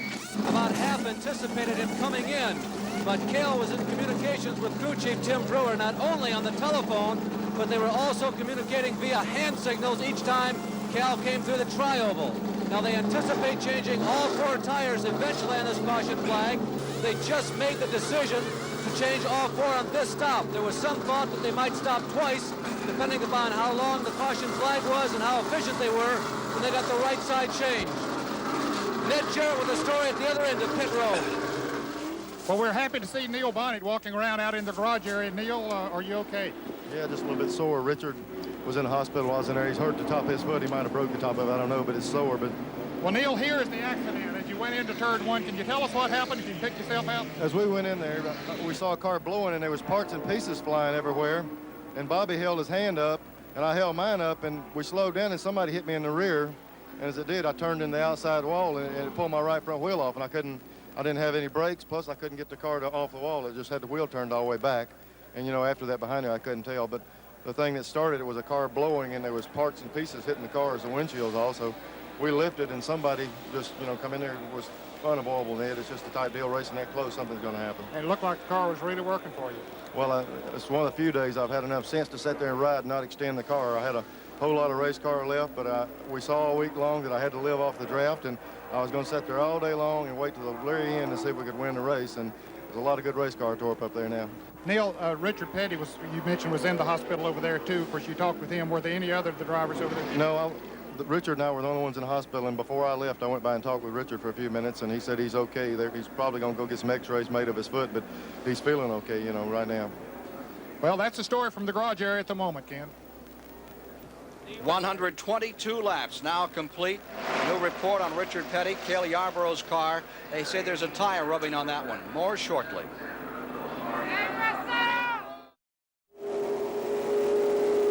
Ready for a restart. In second place, you're riding with Joey Ruttman. In front of him is Jim Sauter from Wisconsin. Ruttman from California go at it for first place as the green flag falls. Well, J.D. states he put his money where his mouth is, and out of the top 5 cars, he's got 3 of them. And that car number 71 there is only 1 lap down, and that's, Dave Marcus in the other car. Just touch there as you see him going through turns 2 and 3. That's his protege. Marcus in the white car, and the inside is running wheel to wheel with the man he brought into Grand National Racing. Now on the outside, moving by the lap car of Dave Marcus. Actually, Marcus just at the tail end of a lap, running back in 9th. It is Jim Sauter, father of 11 children, with that Buick hammering out in front. The Wisconsin driver, right of that area, winning a whole lot of races over the past several years, finally getting his break. And you see how close they come to that wall there as they come up turn 4, ready to come into the tri-oval here. Jim Sauter right in front of Joe Ruttman. Sauter won the Automobile Racing Club of America's event here in Daytona, 200 miles, back in 1979. Signal as he went by the pits from Joe Ruttman. I think that little hand signal from Joe Ruttman was to for the car following him to catch right up on him to help him draft. Here they are, side by side, and now Ruttman is going into the lead. Upland, California's Joe Ruttman goes into first, but here comes car number 11 down on the inside. Well, that's what the hand signal was, I think, was to Bobby to come right close. And it pushed them both by Sauter's car. Oh, Waltrip making a move as he came, diving onto the rear bumper, down the inside. Junior Johnson in the Wizard Mobile, and look at Ruttman fight that wheel going into turn number 1. Through the tri-oval, all that air, all that instability in the front end of these 3,700-pound, 200-mile-an-hour cars. Bobby Allison just seems to be able to lead this race at will. He's shown tremendous form all week, and boy, is he showing some form today. Jim Sauter falling back to 4th position. New maneuver. Terry Labonte coming down the inside. The Corpus Christi, Texas driver, winner of 37 of 46 races a few years ago in Texas. He's making his move. Look at them, side by side, swapping paint as they come out of turn number 4. And there you see them, absolutely side by side through turn 4. You can see how close those cars are together, and there's Darrell Walton right behind Joe Ruttman. Now remember, all of this is at nearly 200 miles an hour. They're not kidding out there today. The real McCoy. The great American race as Waltrip and Ruttman and Labonte. Jim Sauter continue to swap it around. And Allison, of course. There you see Darrell Waltrip going down the inside again to try and take the lead away from Bobby Allison. Goes around Ruttman, and he goes after number 88, Allison. This could be a nice war. Bobby Allison first, Darrell Waltrip now second. Ruttman drops to 3rd. We're 127 laps into the race. Just 73 to go. Talk about hanging on by your fingertips. Look at those cars as they come through that tri-oval, and that vantage point from inside the car gives you an idea. The front end just seems to skim along the ground. The drivers say sometimes you have no sensation of the front wheels being on the ground when you come to the tri-oval at that speed. In those very close drafts, of course you don't. It does make the front of the car very, very light. Bobby Allison is back in front, but the Wizard Mobile, built by Chuck Gay, the only car of its kind, rides in second. Bobby Allison in number 88 stays right there with it, and number 33 is the, I keep calling that car as it was last year, 33 running in 5th spot. It's the Chuck Gay creation, the only new car in the race. Beg your pardon. It's a sort of Wizard Mobile because it's built by the old Wizard, Junior Johnson, and he too is one of the Wizards of Grand National Racing. But look at these two heroes here now. Bobby Allison, number 88, Darrell Waltrip, number 11, really starting to shoot it out now as we're getting down in the closing stages of this 500-mile race. Average speed at 141.472. A lot of caution laps thus far. The last one, extensive time, 5 laps. Let's go to Ned Jarrett. Richard Petty is walking out of the hospital right now. You can see him getting in a van, Ken. He does have a foot injury. They're going to pull him through to the garage area. You can see a fence between us and him. They're going to pull through here, and we're going to get a chance to talk to him in just a moment. We're resuming the point battle on that $8 million NASCAR tour right here. 1 year ago, Allison had the national championship tied up midway through the season, led by some 340 points. Now there's Harry Gant's car. And there's the picture from inside Gant's automobile. Running back there, 5th, 6th spot. Back straight away. Allison thought he had the national championship won, but at the end of the year, it was Waltrip in number 11 who put it all together. Back to Ned Jarrett.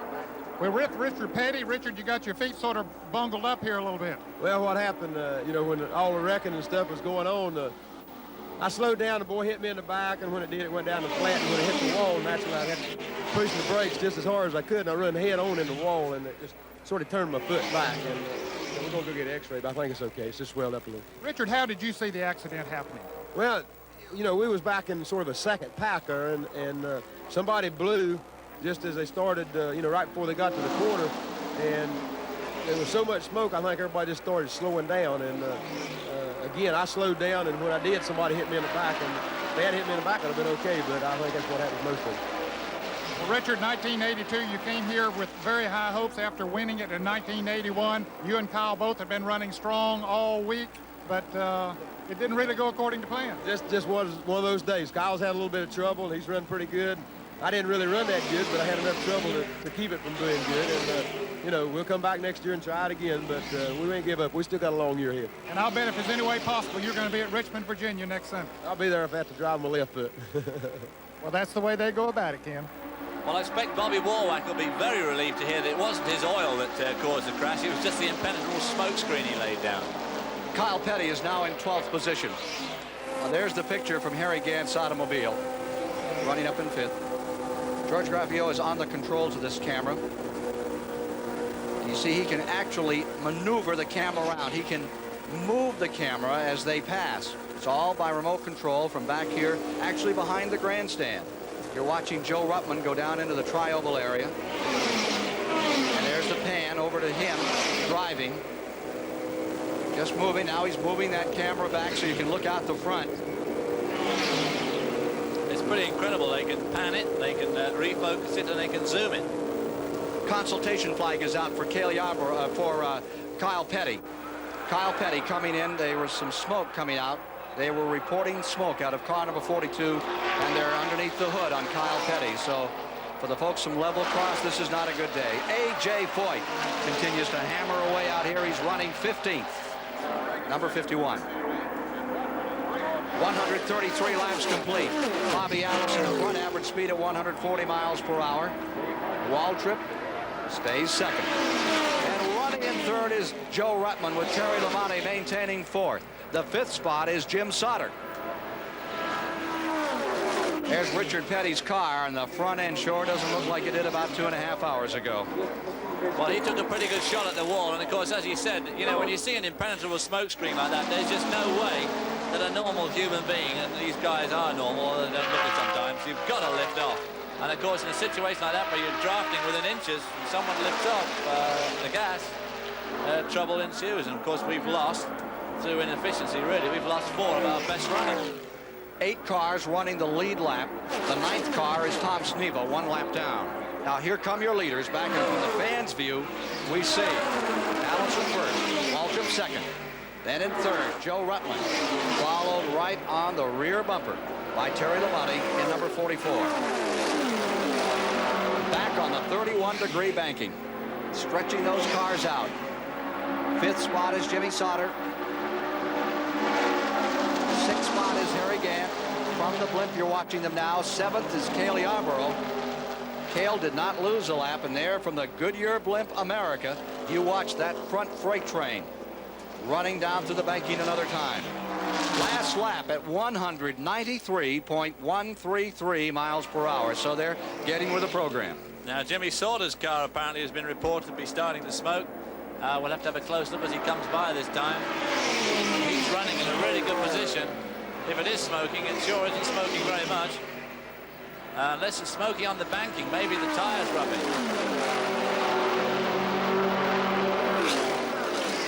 Allison looking stronger and stronger, trying to win this Daytona 500. CBS Sports live coverage of the Daytona 500 continues after this word from your local station. 138 laps complete, just 62 to go. Consider this. Of the 42 starters, 21 are now out of the race, and we still have a freight train up in front. Dave Marcus is the latest retiree. That's 20 down at this point. Nearly half the field has been disposed of thus far. Those 139 laps, 347 miles complete. Let's go to Ned Jarrett. The latest one to have problems here today is Kyle Petty, the other member of the Petty family. Kyle, what went wrong? Well, I guess it sucked in a intake gasket or something like that. We thought it was a valve cover when it first started smoking, but I guess it just sucked the gasket down in it. And, I mean, you know, it started smoking, and it wasn't no use to keep running because it was going to keep throwing oil on the racetrack, and we was going to have to keep putting oil in it. It was going to create a dangerous situation out there. Boy, you had high hopes here, too. Well, yeah, we'd run good here all week and run good the first of the race and cut a tire and got a lap down, right at a lap down, and still was able to keep pretty much by ourselves. We had to run by ourselves to catch up with them, but ended up a lap down, but even when we were a lap down, we were able to run with them, so it was all right, I guess. Well, as Larry Newber said earlier, it won't be for the Pettys today, and now Larry Newber is with Junior Johnson on pit road. Well, Ned, there's only been one man who's ever won this race as both the driver and a crew chief, not the same year, and that's Junior Johnson. He had the car that was virtually unbeatable a year ago. This is not really the car you preferred to have on this racetrack. The one that's racing in the race today, though, is it, Junior? Well, we built 2 different kind of cars this year to bring here. What we like about a week of getting as much work into it as we like, and that's a car that we didn't bring here. I think the car we got here is, you know, a good car that should win this race. Although, you know, we had a lot of expectations for the other car. I can't say anything bad about this car. Well, Ken, they say this is not their first-line car, but he's still in it for the victory. A.J. Foyt on pit road. Super Texas back out. Oh, what's happening? Problems on the car running 15th on the field. Also understand there's a windshield that's cracked on that car. Continuing to fuel car number 51, and that's costly for A.J. Foyt. When he came into the pits, he locked up his right rear really badly as he slid down pit road. But unfortunately, he just lost another lap on the lead group. But what is really interesting is at the back of this lead group, running in 7th spot, is Cale Yarborough. Now, can you believe the wile of the man? He spins coming off turn 2, manages to get back to the pits while the caution's on, gets the whole thing sorted out, changes 4 sets of tyres, has the bodywork pulled off the tyre, and still is in the lead group. I mean, that is really working the caution flag to the absolute nth degree, causing it and then still staying with the leaders. Allison the leader. Waltrip in 2nd. Joe Rutland stays in 3rd position, while maintaining 4th is Terry Labonte. Jim Sauter hangs on in 5th. The Dream Team has to make their move.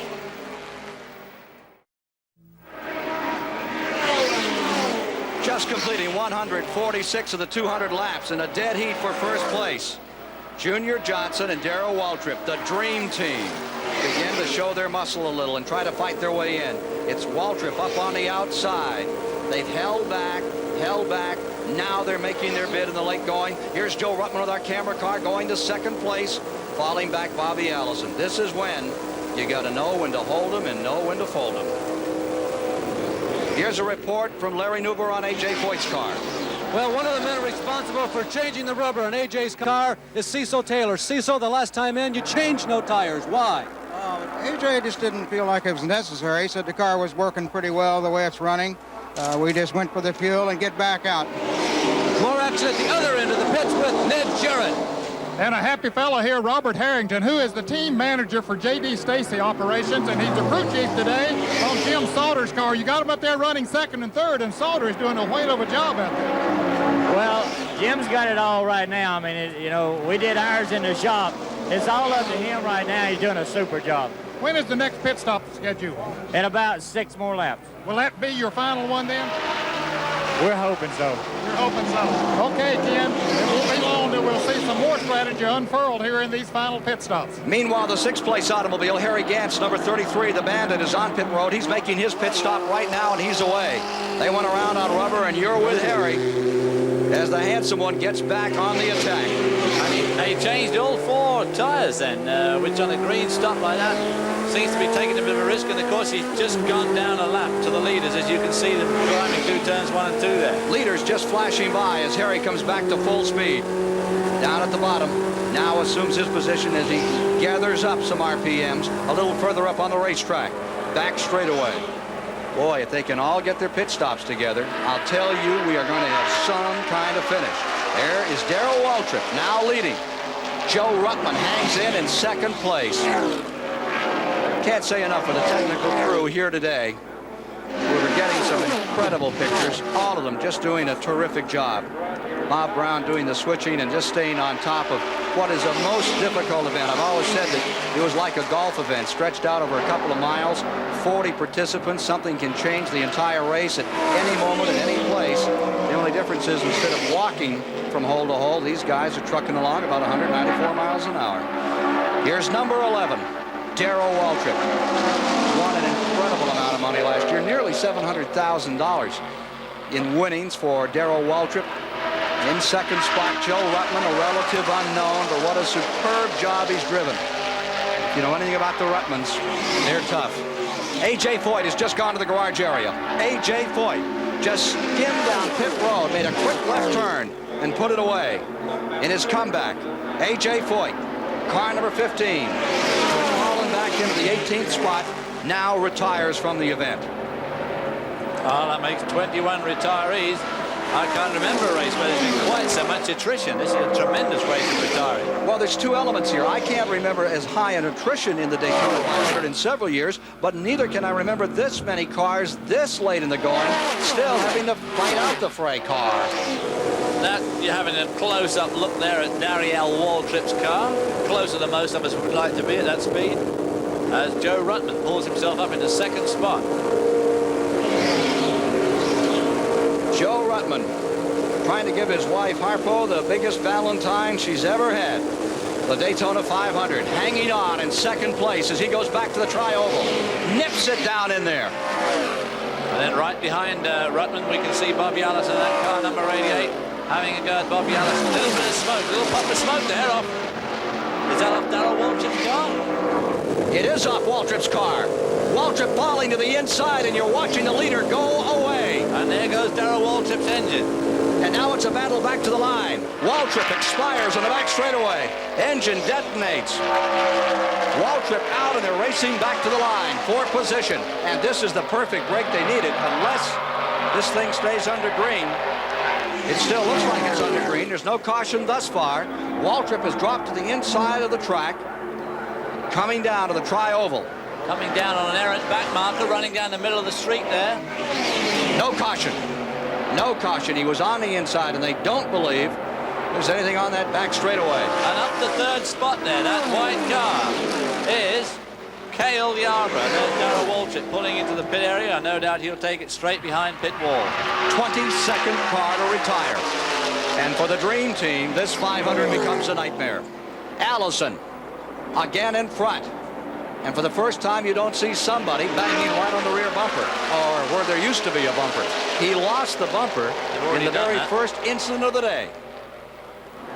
There's our camera car right there, number 2. And there right behind him is Cale Yarborough. I just can't hardly believe how Cale Yarborough stayed in that position with all that fracas of spinning in turn 2 and getting back to the pits. But there he is right behind this man, Joe Ruttman.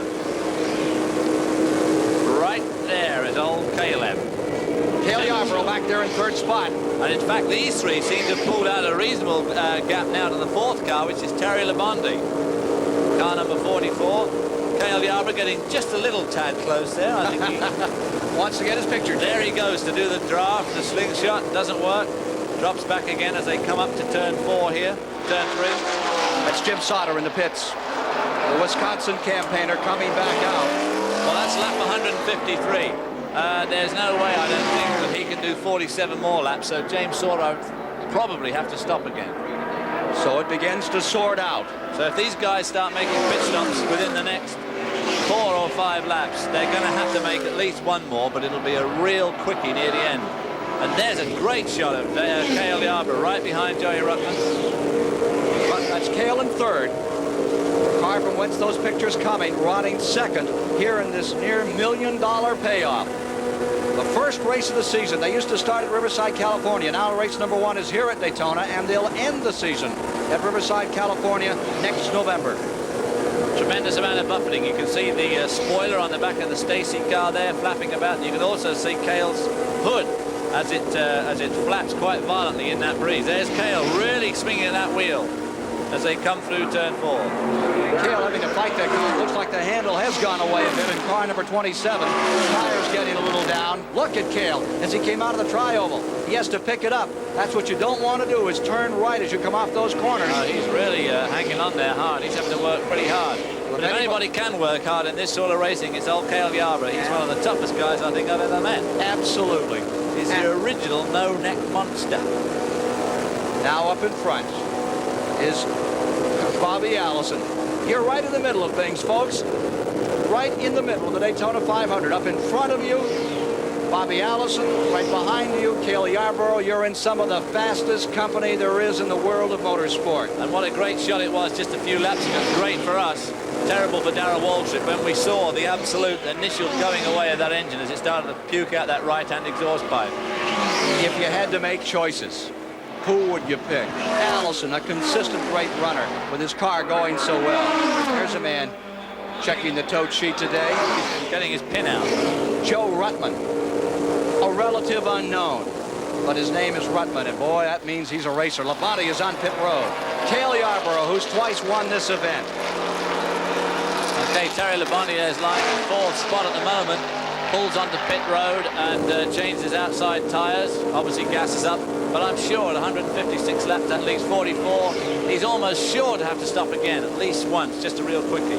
That average speed in the last lap when you went all the way around the racetrack in these cars was 191.5 mile-an-hour average. That's some kind of Valentine's Day trip over to grandmother's house. Here I go.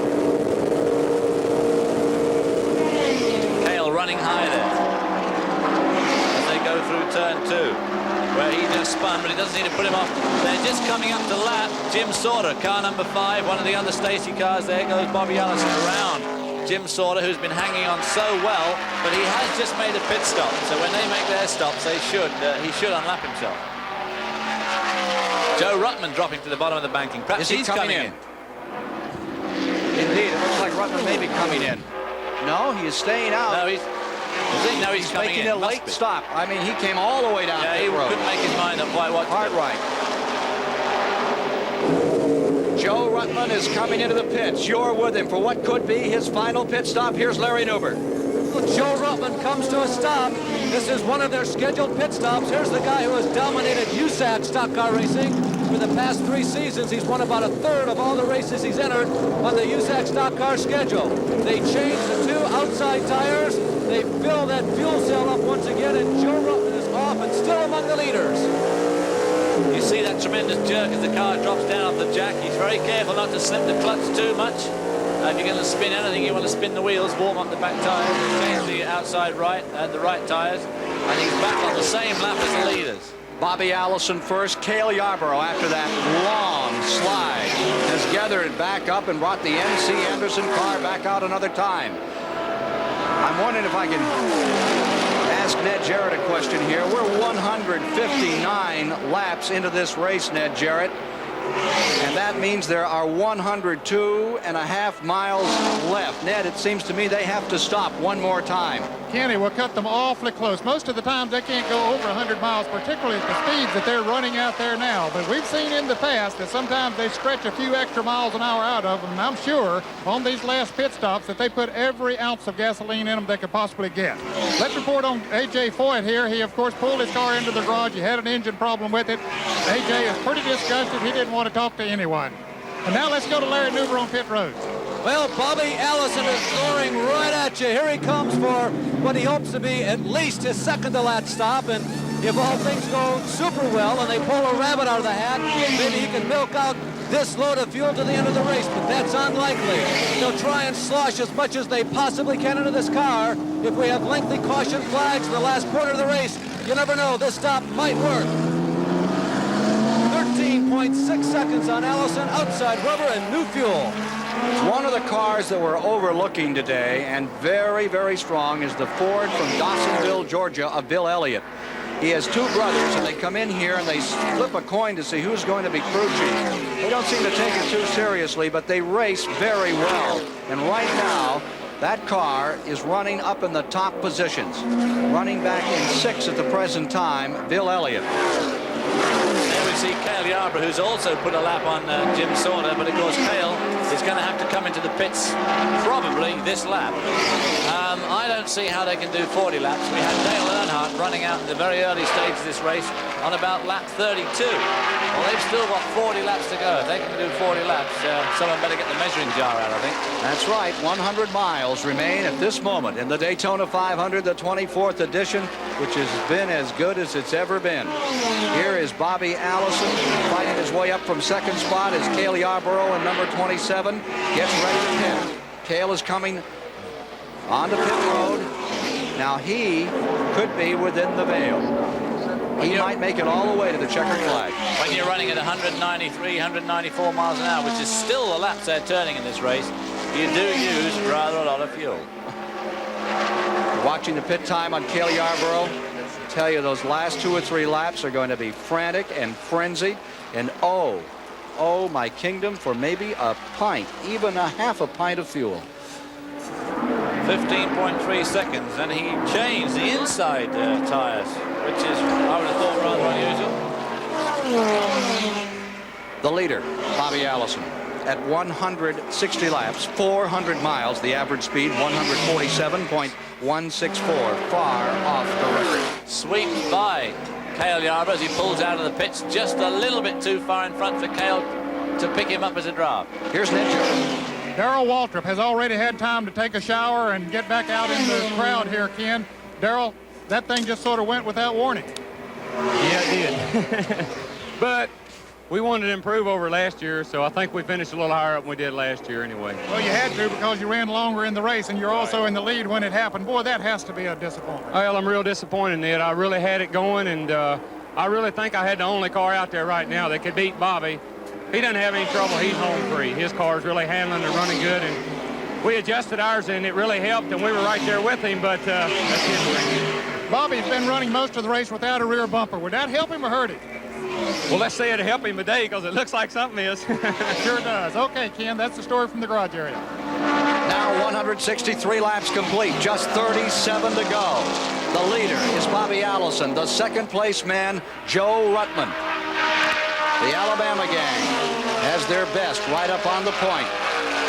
No question about Bobby Allison, 65 career wins. Ron Bouchard is pitting right now. Car number 47 is on pit road. He's running back in 10th spot, a lap down. But it's Allison. Allison the story at the moment. Joe Ruttman in second. Cale Yarborough third. Labonte is fourth. Jim Sauter maintaining 5th position. We're back with you live at the Daytona 500. We're coming up towards a finish which could be remarkable. They're in for those last pit stops. Some of them may have to pit one more time. Right now, it appears Bobby Allison in front has the best shot at it. But remember, he will have to come in again, they predict. Cale Yarborough, perhaps not. Marginal on Joe Ruttman, and the drama continues to build. And the interval is 3 seconds, the biggest interval of the day.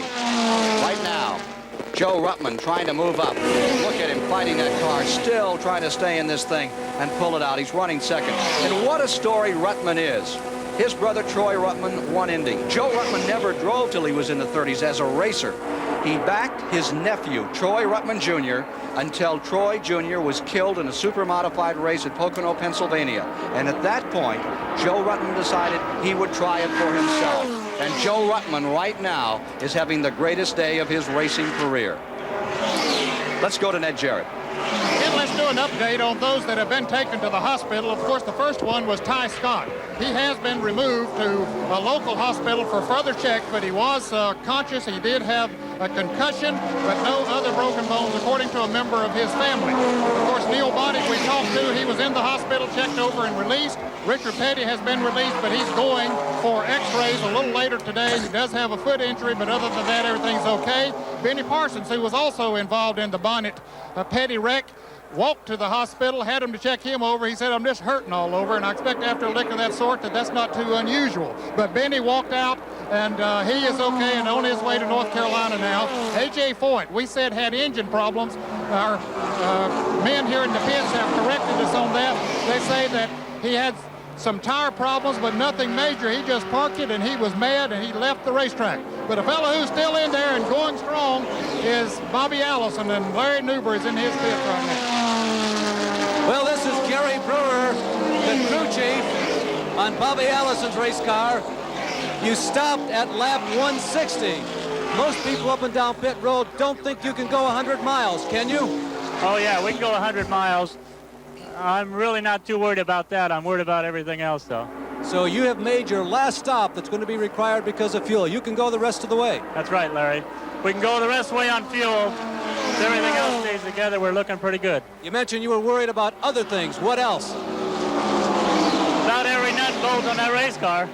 Well, that's when, of course, these race cars make the most noise, Ken and David, when they're out front and running seemingly with ease. Okay, and here we see the shot out of Joe Ruttman's car of Cale Yarborough running him down. Joe running in second spot, Cale Yarborough running in third, and Cale bringing along a whole train of other guys with him, including Terry Labonte and Jim Sauter in car number 5. In some ways, it'd be a help for Ruttman if Cale did catch him up, because then maybe they could draft together and try and make up some of the ground, the 6-odd seconds that lies between them and our leader, Bobby Allison. There we see 86, Morgan Shepherd. Trying to pull up alongside Cale. But if Morgan Shepherd stays down there, that would slow them up a little. Allison, the leader, shepherding car number 88. 26 laps to go in the Daytona 500. Let's get this report from Ned Jarrett. Jim Sauter came down pit road a lap ago, Ken, and just a flash. And Jim Stacy, you said that you were trying to get him to stay out there another lap, so that you could go the rest of the distance here. But then he came back in this time, went right on by the pits. He's got a problem. Yeah, I'd say he's lost the brakes. Well, he was not able to get stopped in his pits. He needed to stop very badly then. He's low on gas or maybe even out of gas, but he couldn't get it stopped when he came into the pits. What a tough break for a fellow who has been running right up there with the leaders all day. So we have 6 cars continuing in the lead lap. Out back on the lead lap is Harry Gant, the Bandit. He runs in 5th in that lead lap. Then comes Labonte in 4th. 3rd is that number 27 of Cale Yarborough. In 2nd, the yellow and blue car of Joe Ruttman. And up in front as we watch Sauter coming back, circling around very slowly on the apron. And once again, you're looking out at Bill Elliott's car from the number, I think that's the 33 car we're getting these pictures from. Bill Elliott is running 7th overall on the field. And he's gone a lap down. Now there's one getting an interesting view of this battle going on. Bill Elliott holding right in there, just about a foot off the rear bumper. There's the leader, Allison. His interval now a little better than 3 seconds. And there is 2nd place, hotly contested. Cale Yarborough has it for the moment. Terry Labonte has gone to 3rd. Ruttman now dropping to 4th. These 3 guys need to concentrate on getting a good draft going because Bobby Allison's pulling inexorably away. He's 10 seconds in front now. 175 laps are complete. It's dwindled down to 25 laps remaining, and there's the interval between the 1st place car and this 4-car battle for 2nd spot. He's really expanded on that lead. 10 and 9/10 seconds. Can Bobby Allison stay there? He's been racing here since 1961 at the Daytona Speedway. He won this race in 1978 for Bud Moore. Car number 98 has just run its last lap. Morgan Shepherd showing some smoke, and he was coasting into 1 and 2 and slowing down on the inside of the track. Here's Ned Jarrett.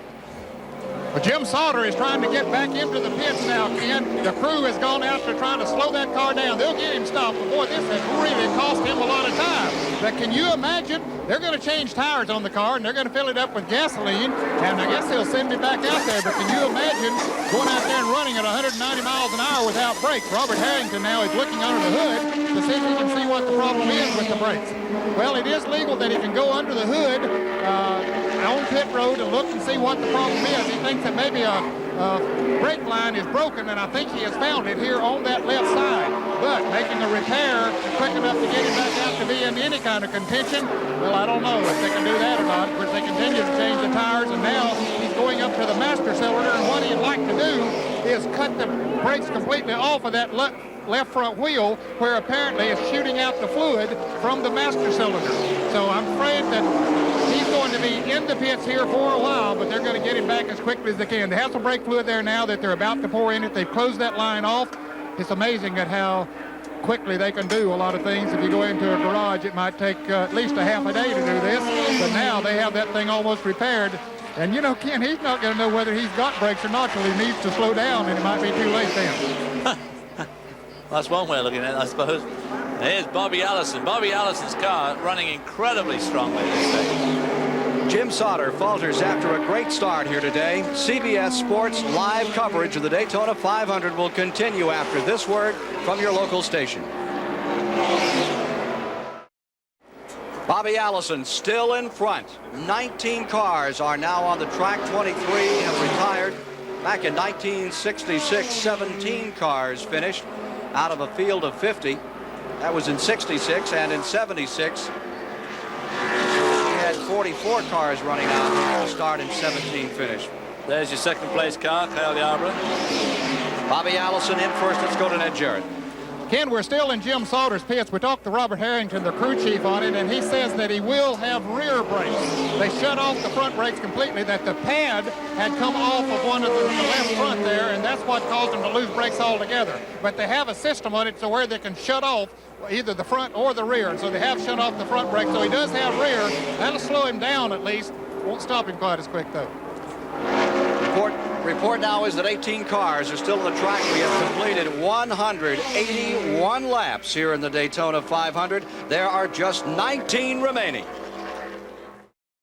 Bobby Allison is in first, 5 cars are running the lead lap here as we're down to 185 laps complete, remaining just 15. And there in second place lies Joe Ruttman with number 27. Cale Yarborough in third position. The fourth spot is Terry Labonte, and in fifth is the Bandit, Harry Gant. In sixth, a lap down is Bill Elliott. In seventh is Ron Bouchard. In eighth is a scraped-up number 1 of Buddy Baker. In the ninth position is Jody Ridley. And running in 10th right now is Roy Smith, that driver who came down here from Vancouver, British Columbia, with a car that the town put together so that he could race in this event. There we have another great shot at Cale Yarborough closely following Joe Ruttman. But even though these guys are up in a multi-car draft, which should be giving them an advantage, Bobby Allison is pulling away at a horrifying rate. He's now got nearly an 18-second lead on that second bunch. And how he can run that strongly on his own, he's obviously been sandbagging all the week. Anyway, Ned Jarrett's down there with Dale Inman. Ken, one year ago today, this man Dale Inman was in the crew chief on Richard Petty's car. The car was running in second place in the late stages of the race. Here he is today, the crew chief on Joe Ruttman's car, which is running second. Dale, you're in a similar position. The circumstances appear to be a little different. 48 seconds flat, Joe, 48 seconds flat. He's telling his driver how fast he ran. They got me this time because we got to stop for gas, and Bobby's got enough lead that he can stop and go, and I don't know what the other two cars out there do. Labonte stopped before we did. I'm sure he'll have to stop, and I'm not sure about Cale. But our car's just not running good enough to catch Bobby. We need a caution, but we don't need to cause it. So we'll just have to stop, put a little gas in, and go, and get all we can get. When you said they got you, does that mean that you got to stop and you don't know about them? I don't know about Bobby, and I don't know about Cale. I know Terry will, but, you know, you still got to get in and out of the pit. You'll just take on gas? Gas only. Okay, they'll make a very quick pit stop like they did with Richard Petty here a year ago, but the difference is they have to do that this time, and he doesn't know if the others will have to or not. Well, Bobby Allison, I know, would have to run at least 40 laps, and I see that Cale Yarborough had only got 38 laps to go. He was the last man to stop, so in theory he might just be able to make it, but I reckon even 38 laps is really pushing it. If Bobby Allison goes through to the end of this race without stopping, it'll be a miracle. Certainly we owe a great debt of thanks to Dale Inman and Joe Ruttman, Jim Stacy and their entire crew for the time they've allowed us in getting that camera set up and giving you those great pictures you've seen. And the same can be said for Hal Needham and Bert, Travis Carter, the crew chief, Harry Gant, the driver on car 33. Their cooperation has been terrific, and certainly to Jeff Healy and this crew that has brought these cameras from Australia. They've certainly given us some of the most exciting moments we've ever witnessed on television in the world of motor racing. Will Allison win it? We'll know shortly. Well, Brent, the moment is here. 120,000 racing enthusiasts at the birthplace of speed sense that it's coming down to an issue on pit road, a matter of seconds getting in and out for Bobby Allison that could make the difference in his second win, or give Joe Ruttman, the dark horse, the relative unknown, an incredible Daytona 500 victory, or perhaps Cale Yarborough, who's running right there with him, or Terry Labonte. For David Hobbs, I'm Ken Squire. Down in the pits today, we have Ned Jarrett, Larry Newber, Brock Yates is with us. Delighted to bring you this great racing epic. And in the final moments, that pit stop is taking place on car number 2, Ruttman. Let's go to Larry Newber. Well, a year ago, a pit stop just about at this time was what won the race for Dale Inman and then his driver Richard Petty. But the stop today, it was just a very, very brief gulp of fuel. Is probably going to be what will keep his driver out of victory lane. Ken? They still have to be delighted with Ruttman's performance here today. The name Ruttman almost spells race as far as many Americans are concerned. His father built the cars, the sprinters with which Troy Ruttman toured in the old 3A days and broke all the track records at the fairgrounds across America. Then Troy became the youngest man ever to win at Indianapolis, and now his brother has just made his pit stop, and he stays right in the lead hunt. Meanwhile, Allison has to pit shortly. Let's go to Ned Jarrett. And we're in Cale Yarborough's pits with Tim Brewer, the crew chief on the car. Are you going to have to make a pit stop? Well, Ned, we changed the tires on the car last trip, and evidently got the stagger messed up. The car got a little bit loose on him, but I believe we can go the rest of the way. I don't know if he can handle the Terry Labonte car, but we're gonna ride it out and see how we do. But you do have enough fuel? Yes, we've got enough fuel. We stopped several laps after Bobby, and Bobby's got to run 100 miles to finish, and The question is, can he make it right now? What do you think? I'm betting on him not finishing, but I know he's going to try. I know I would. Well, Buddy Baker is coming in just for a dash of gas as we're talking to Tim Brewer here, so we'll see what his prognostication is, whether he can make it or not, okay? 18.5-second lead for Bobby Allison over Terry Labonte. Now in second, Cale Yarborough third. Ruttman drops to fourth in the overall standings with fifth, Harry Gant. The question is, will Allison have to pit? Will he have to come in? There he is with Ron Bouchard. Bouchard is running a lap down in seventh place. In sixth place is Elliott. Gant is also being shown as a lap down. Field coming by. Let's get this audio report from Larry Newbert. Well, Ken, most of the other crews say that there's no way they can go 100 miles on one load of fuel. But the Allison crew, from crew chief to Judy Allison, Bobby's wife, who has been keeping the charge, insists they can go the distance, maybe even with a couple of extra laps. They will not pit. They are going the distance on what they were able to sneak into that gas tank the last time he stopped. So Allison is still there. Can he stay there? What do you think, David?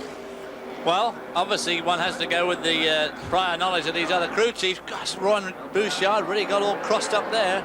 And what was I saying here? Well, I would have thought that he'd be very pushed to, because everybody was coming in on about lap 32 the first time round, and nobody's gone more than about 35, 36 laps yet. And if he can suddenly do over 40 laps, well, that's pretty good. How he's doing it, we don't know. Allison came here for the first time in 1961, then missed for 4 years, came back in 65, and has been here every year since. Terry Labonte coming into the pits, and it looks like he's run out of fuel. Indeed, Labonte is coasting down at a turn number 4. Number 9, Bill Elliott. Sixth place car, overlapped for a second time by the leader, Bobby Allison. Will this be his 66th win, or will he come up winning this race by a gulp? 197 laps are complete. 3 laps remain in the Daytona 500, and there is Terry Labonte, car being pushed frantically. It fires. 2 to go. Got it going. It had run right out of fuel. It took them all that time to get the fuel pumped up from the tank back to the engine before it would fire. Larry Nuber.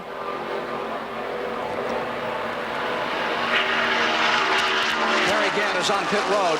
Gant pitting number 33. Fifth place car is on pit road. Meanwhile, we're down to it. Will 88 create its own energy crisis here, or will it go home and win the 500? 24th running, looking for his second win. Comes into the tri-oval. White flag is out. This is it. Final lap. In second place now is car number 27, Cale Yarborough. Quick word from Larry Newbert. You said you might be a little concerned about this last lap. Bobby has not been drafting. Right. It consumes a lot more fuel not to run in the draft. We just got him hooked up with the 47 car 10 laps ago, but I think we got it now. Well, less than a half ago, Ken. How's he doing? Looking good. He's pulling up on car number 2, trying to put the Ruttman car a lap down in the final moments. Here it comes. A sprint to the finish. Allison coming down. And he's right behind Ruttman as they come to the line. Down, the checkered flag about to come out. And sprinting to it is number 88. Bobby Allison has won the Daytona 500 for the second time in his career. Fender flapping a little as he came across. Second place, number 27, Cale Yarborough, twice a winner of the 500. And the terror of Timmonsville fighting that steering wheel right to the finish line. Cale Yarborough for second spot. Gary Ballou right behind him, out of the top 10 as they come to the line. The third position will go to car number 2, our in-car camera machine, Joe Ruttman, being shown as third. What a race he's driven. There we see him coming off turn 4. Coming down to take the checkered flag. You're with Joe Ruttman.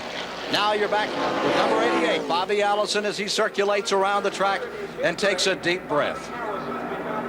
Well, he pulled it off. Bobby Allison has won his second 500, becomes only the second man in history to do so. Cale's won it twice. Now Bobby's won it twice. There's Cale Yarborough, who has finished second today. The 67th career win for Bobby Allison comes in the biggest one of them all, the Classic, the Daytona 500.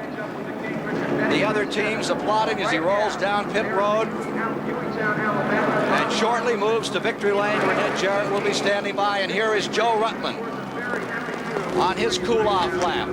Thank you, Joe. And he just lets her coast up through the banking a little here. Here is Bobby Allison and his wife, Judy. His son, Davey, was here racing earlier this week. His brother making a comeback after his terrible, horrific crash at Charlotte, North Carolina last year in the World 600, which you saw on Memorial Day here on CBS. And now Bobby Allison is about to grace victory lane. Number 88, the Dygard Racing Team, swapping drivers this year. And an ecstatic combination of crew members, some of his enthusiasts and scorers, pushing this, what has been rocket ship, now 3,700-pound chunk up into the victory area. And there is Joe Ruttman headed back where all the other folks go, the garage area, when these things are over. The winner, Bobby Allison, pulls into victory lane.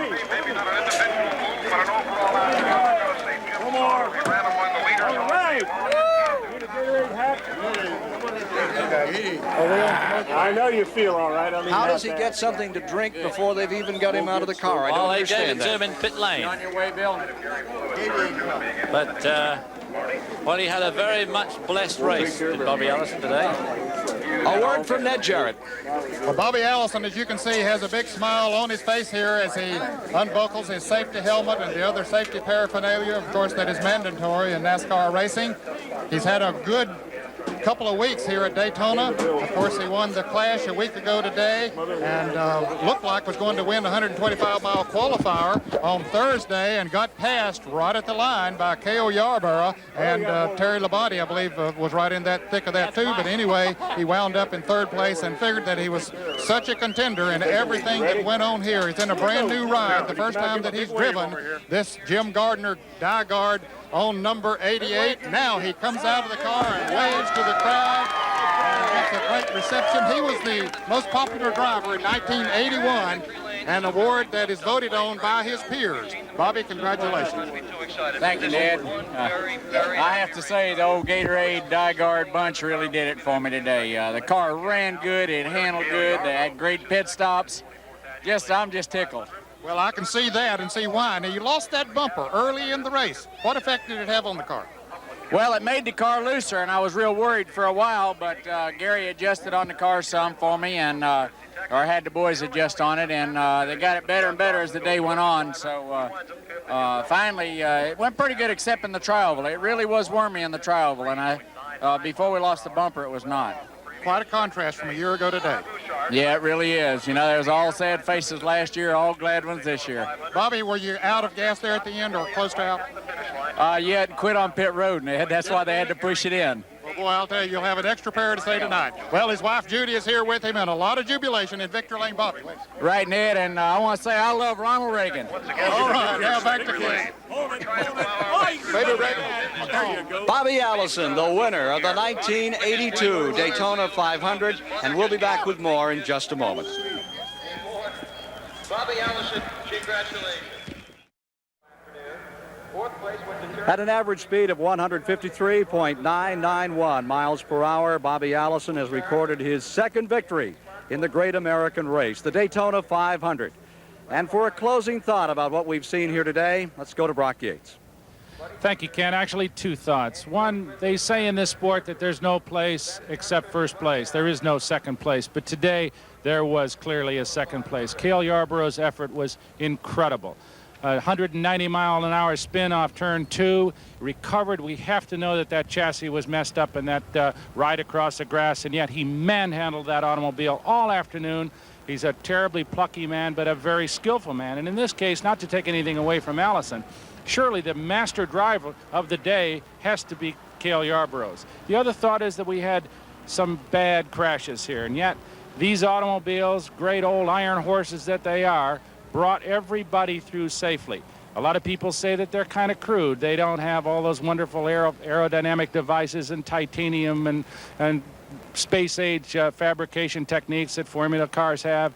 But I'll take them every time because they demand the best of a driver, and when the driver loses them, they walk away from them, and I think they deserve an awful lot of credit. You are so right, Brock Yates. Just amazing the amount of abuse those cars took today and came through and gave us such a great race right to the final moments, David. Well, you can't help but say it was Bobby Allison's day. His car caused the first major wreck of the day. He was about 200 feet in front of the second major wreck of the day. He seemed to have more power than anybody else. He seemed to go further on the gas tank, so he couldn't really want a better day, actually. It was by 22 and 8/10 seconds, which Bobby Allison defeated Cale Yarborough in second spot. Joe Ruttman coming across in third today. And they just told us Terry Labonte is recording fourth, with Bill Elliott fifth, Ron Bouchard sixth. Harry Gant coming across in seventh. And then it was Buddy Baker in eighth place. I want to thank so many people, particularly the folks in the truck for the great pictures, and the people here at the Daytona Speedway, Jim Hunter, Jim Foster, and all the rest who made it happen. For Larry Newber and Ned Jarrett, Brock Yates, David Hobbs, I'm Ken Squire. Thank you for being with us to enjoy the 24th running of the great American race, the Daytona 500.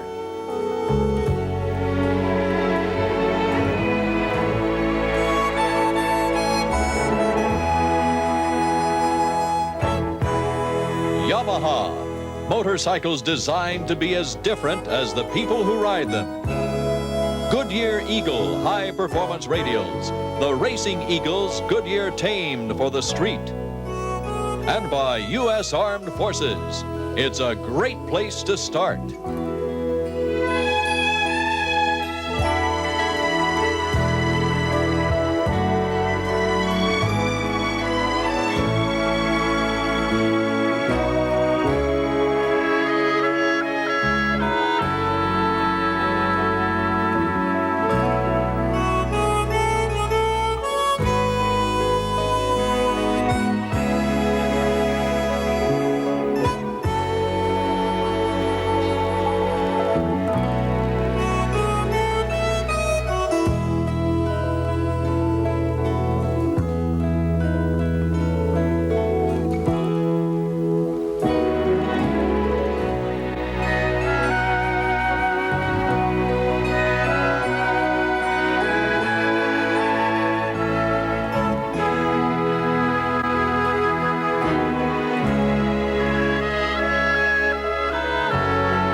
The Daytona 500 has been a presentation of CBS Sports.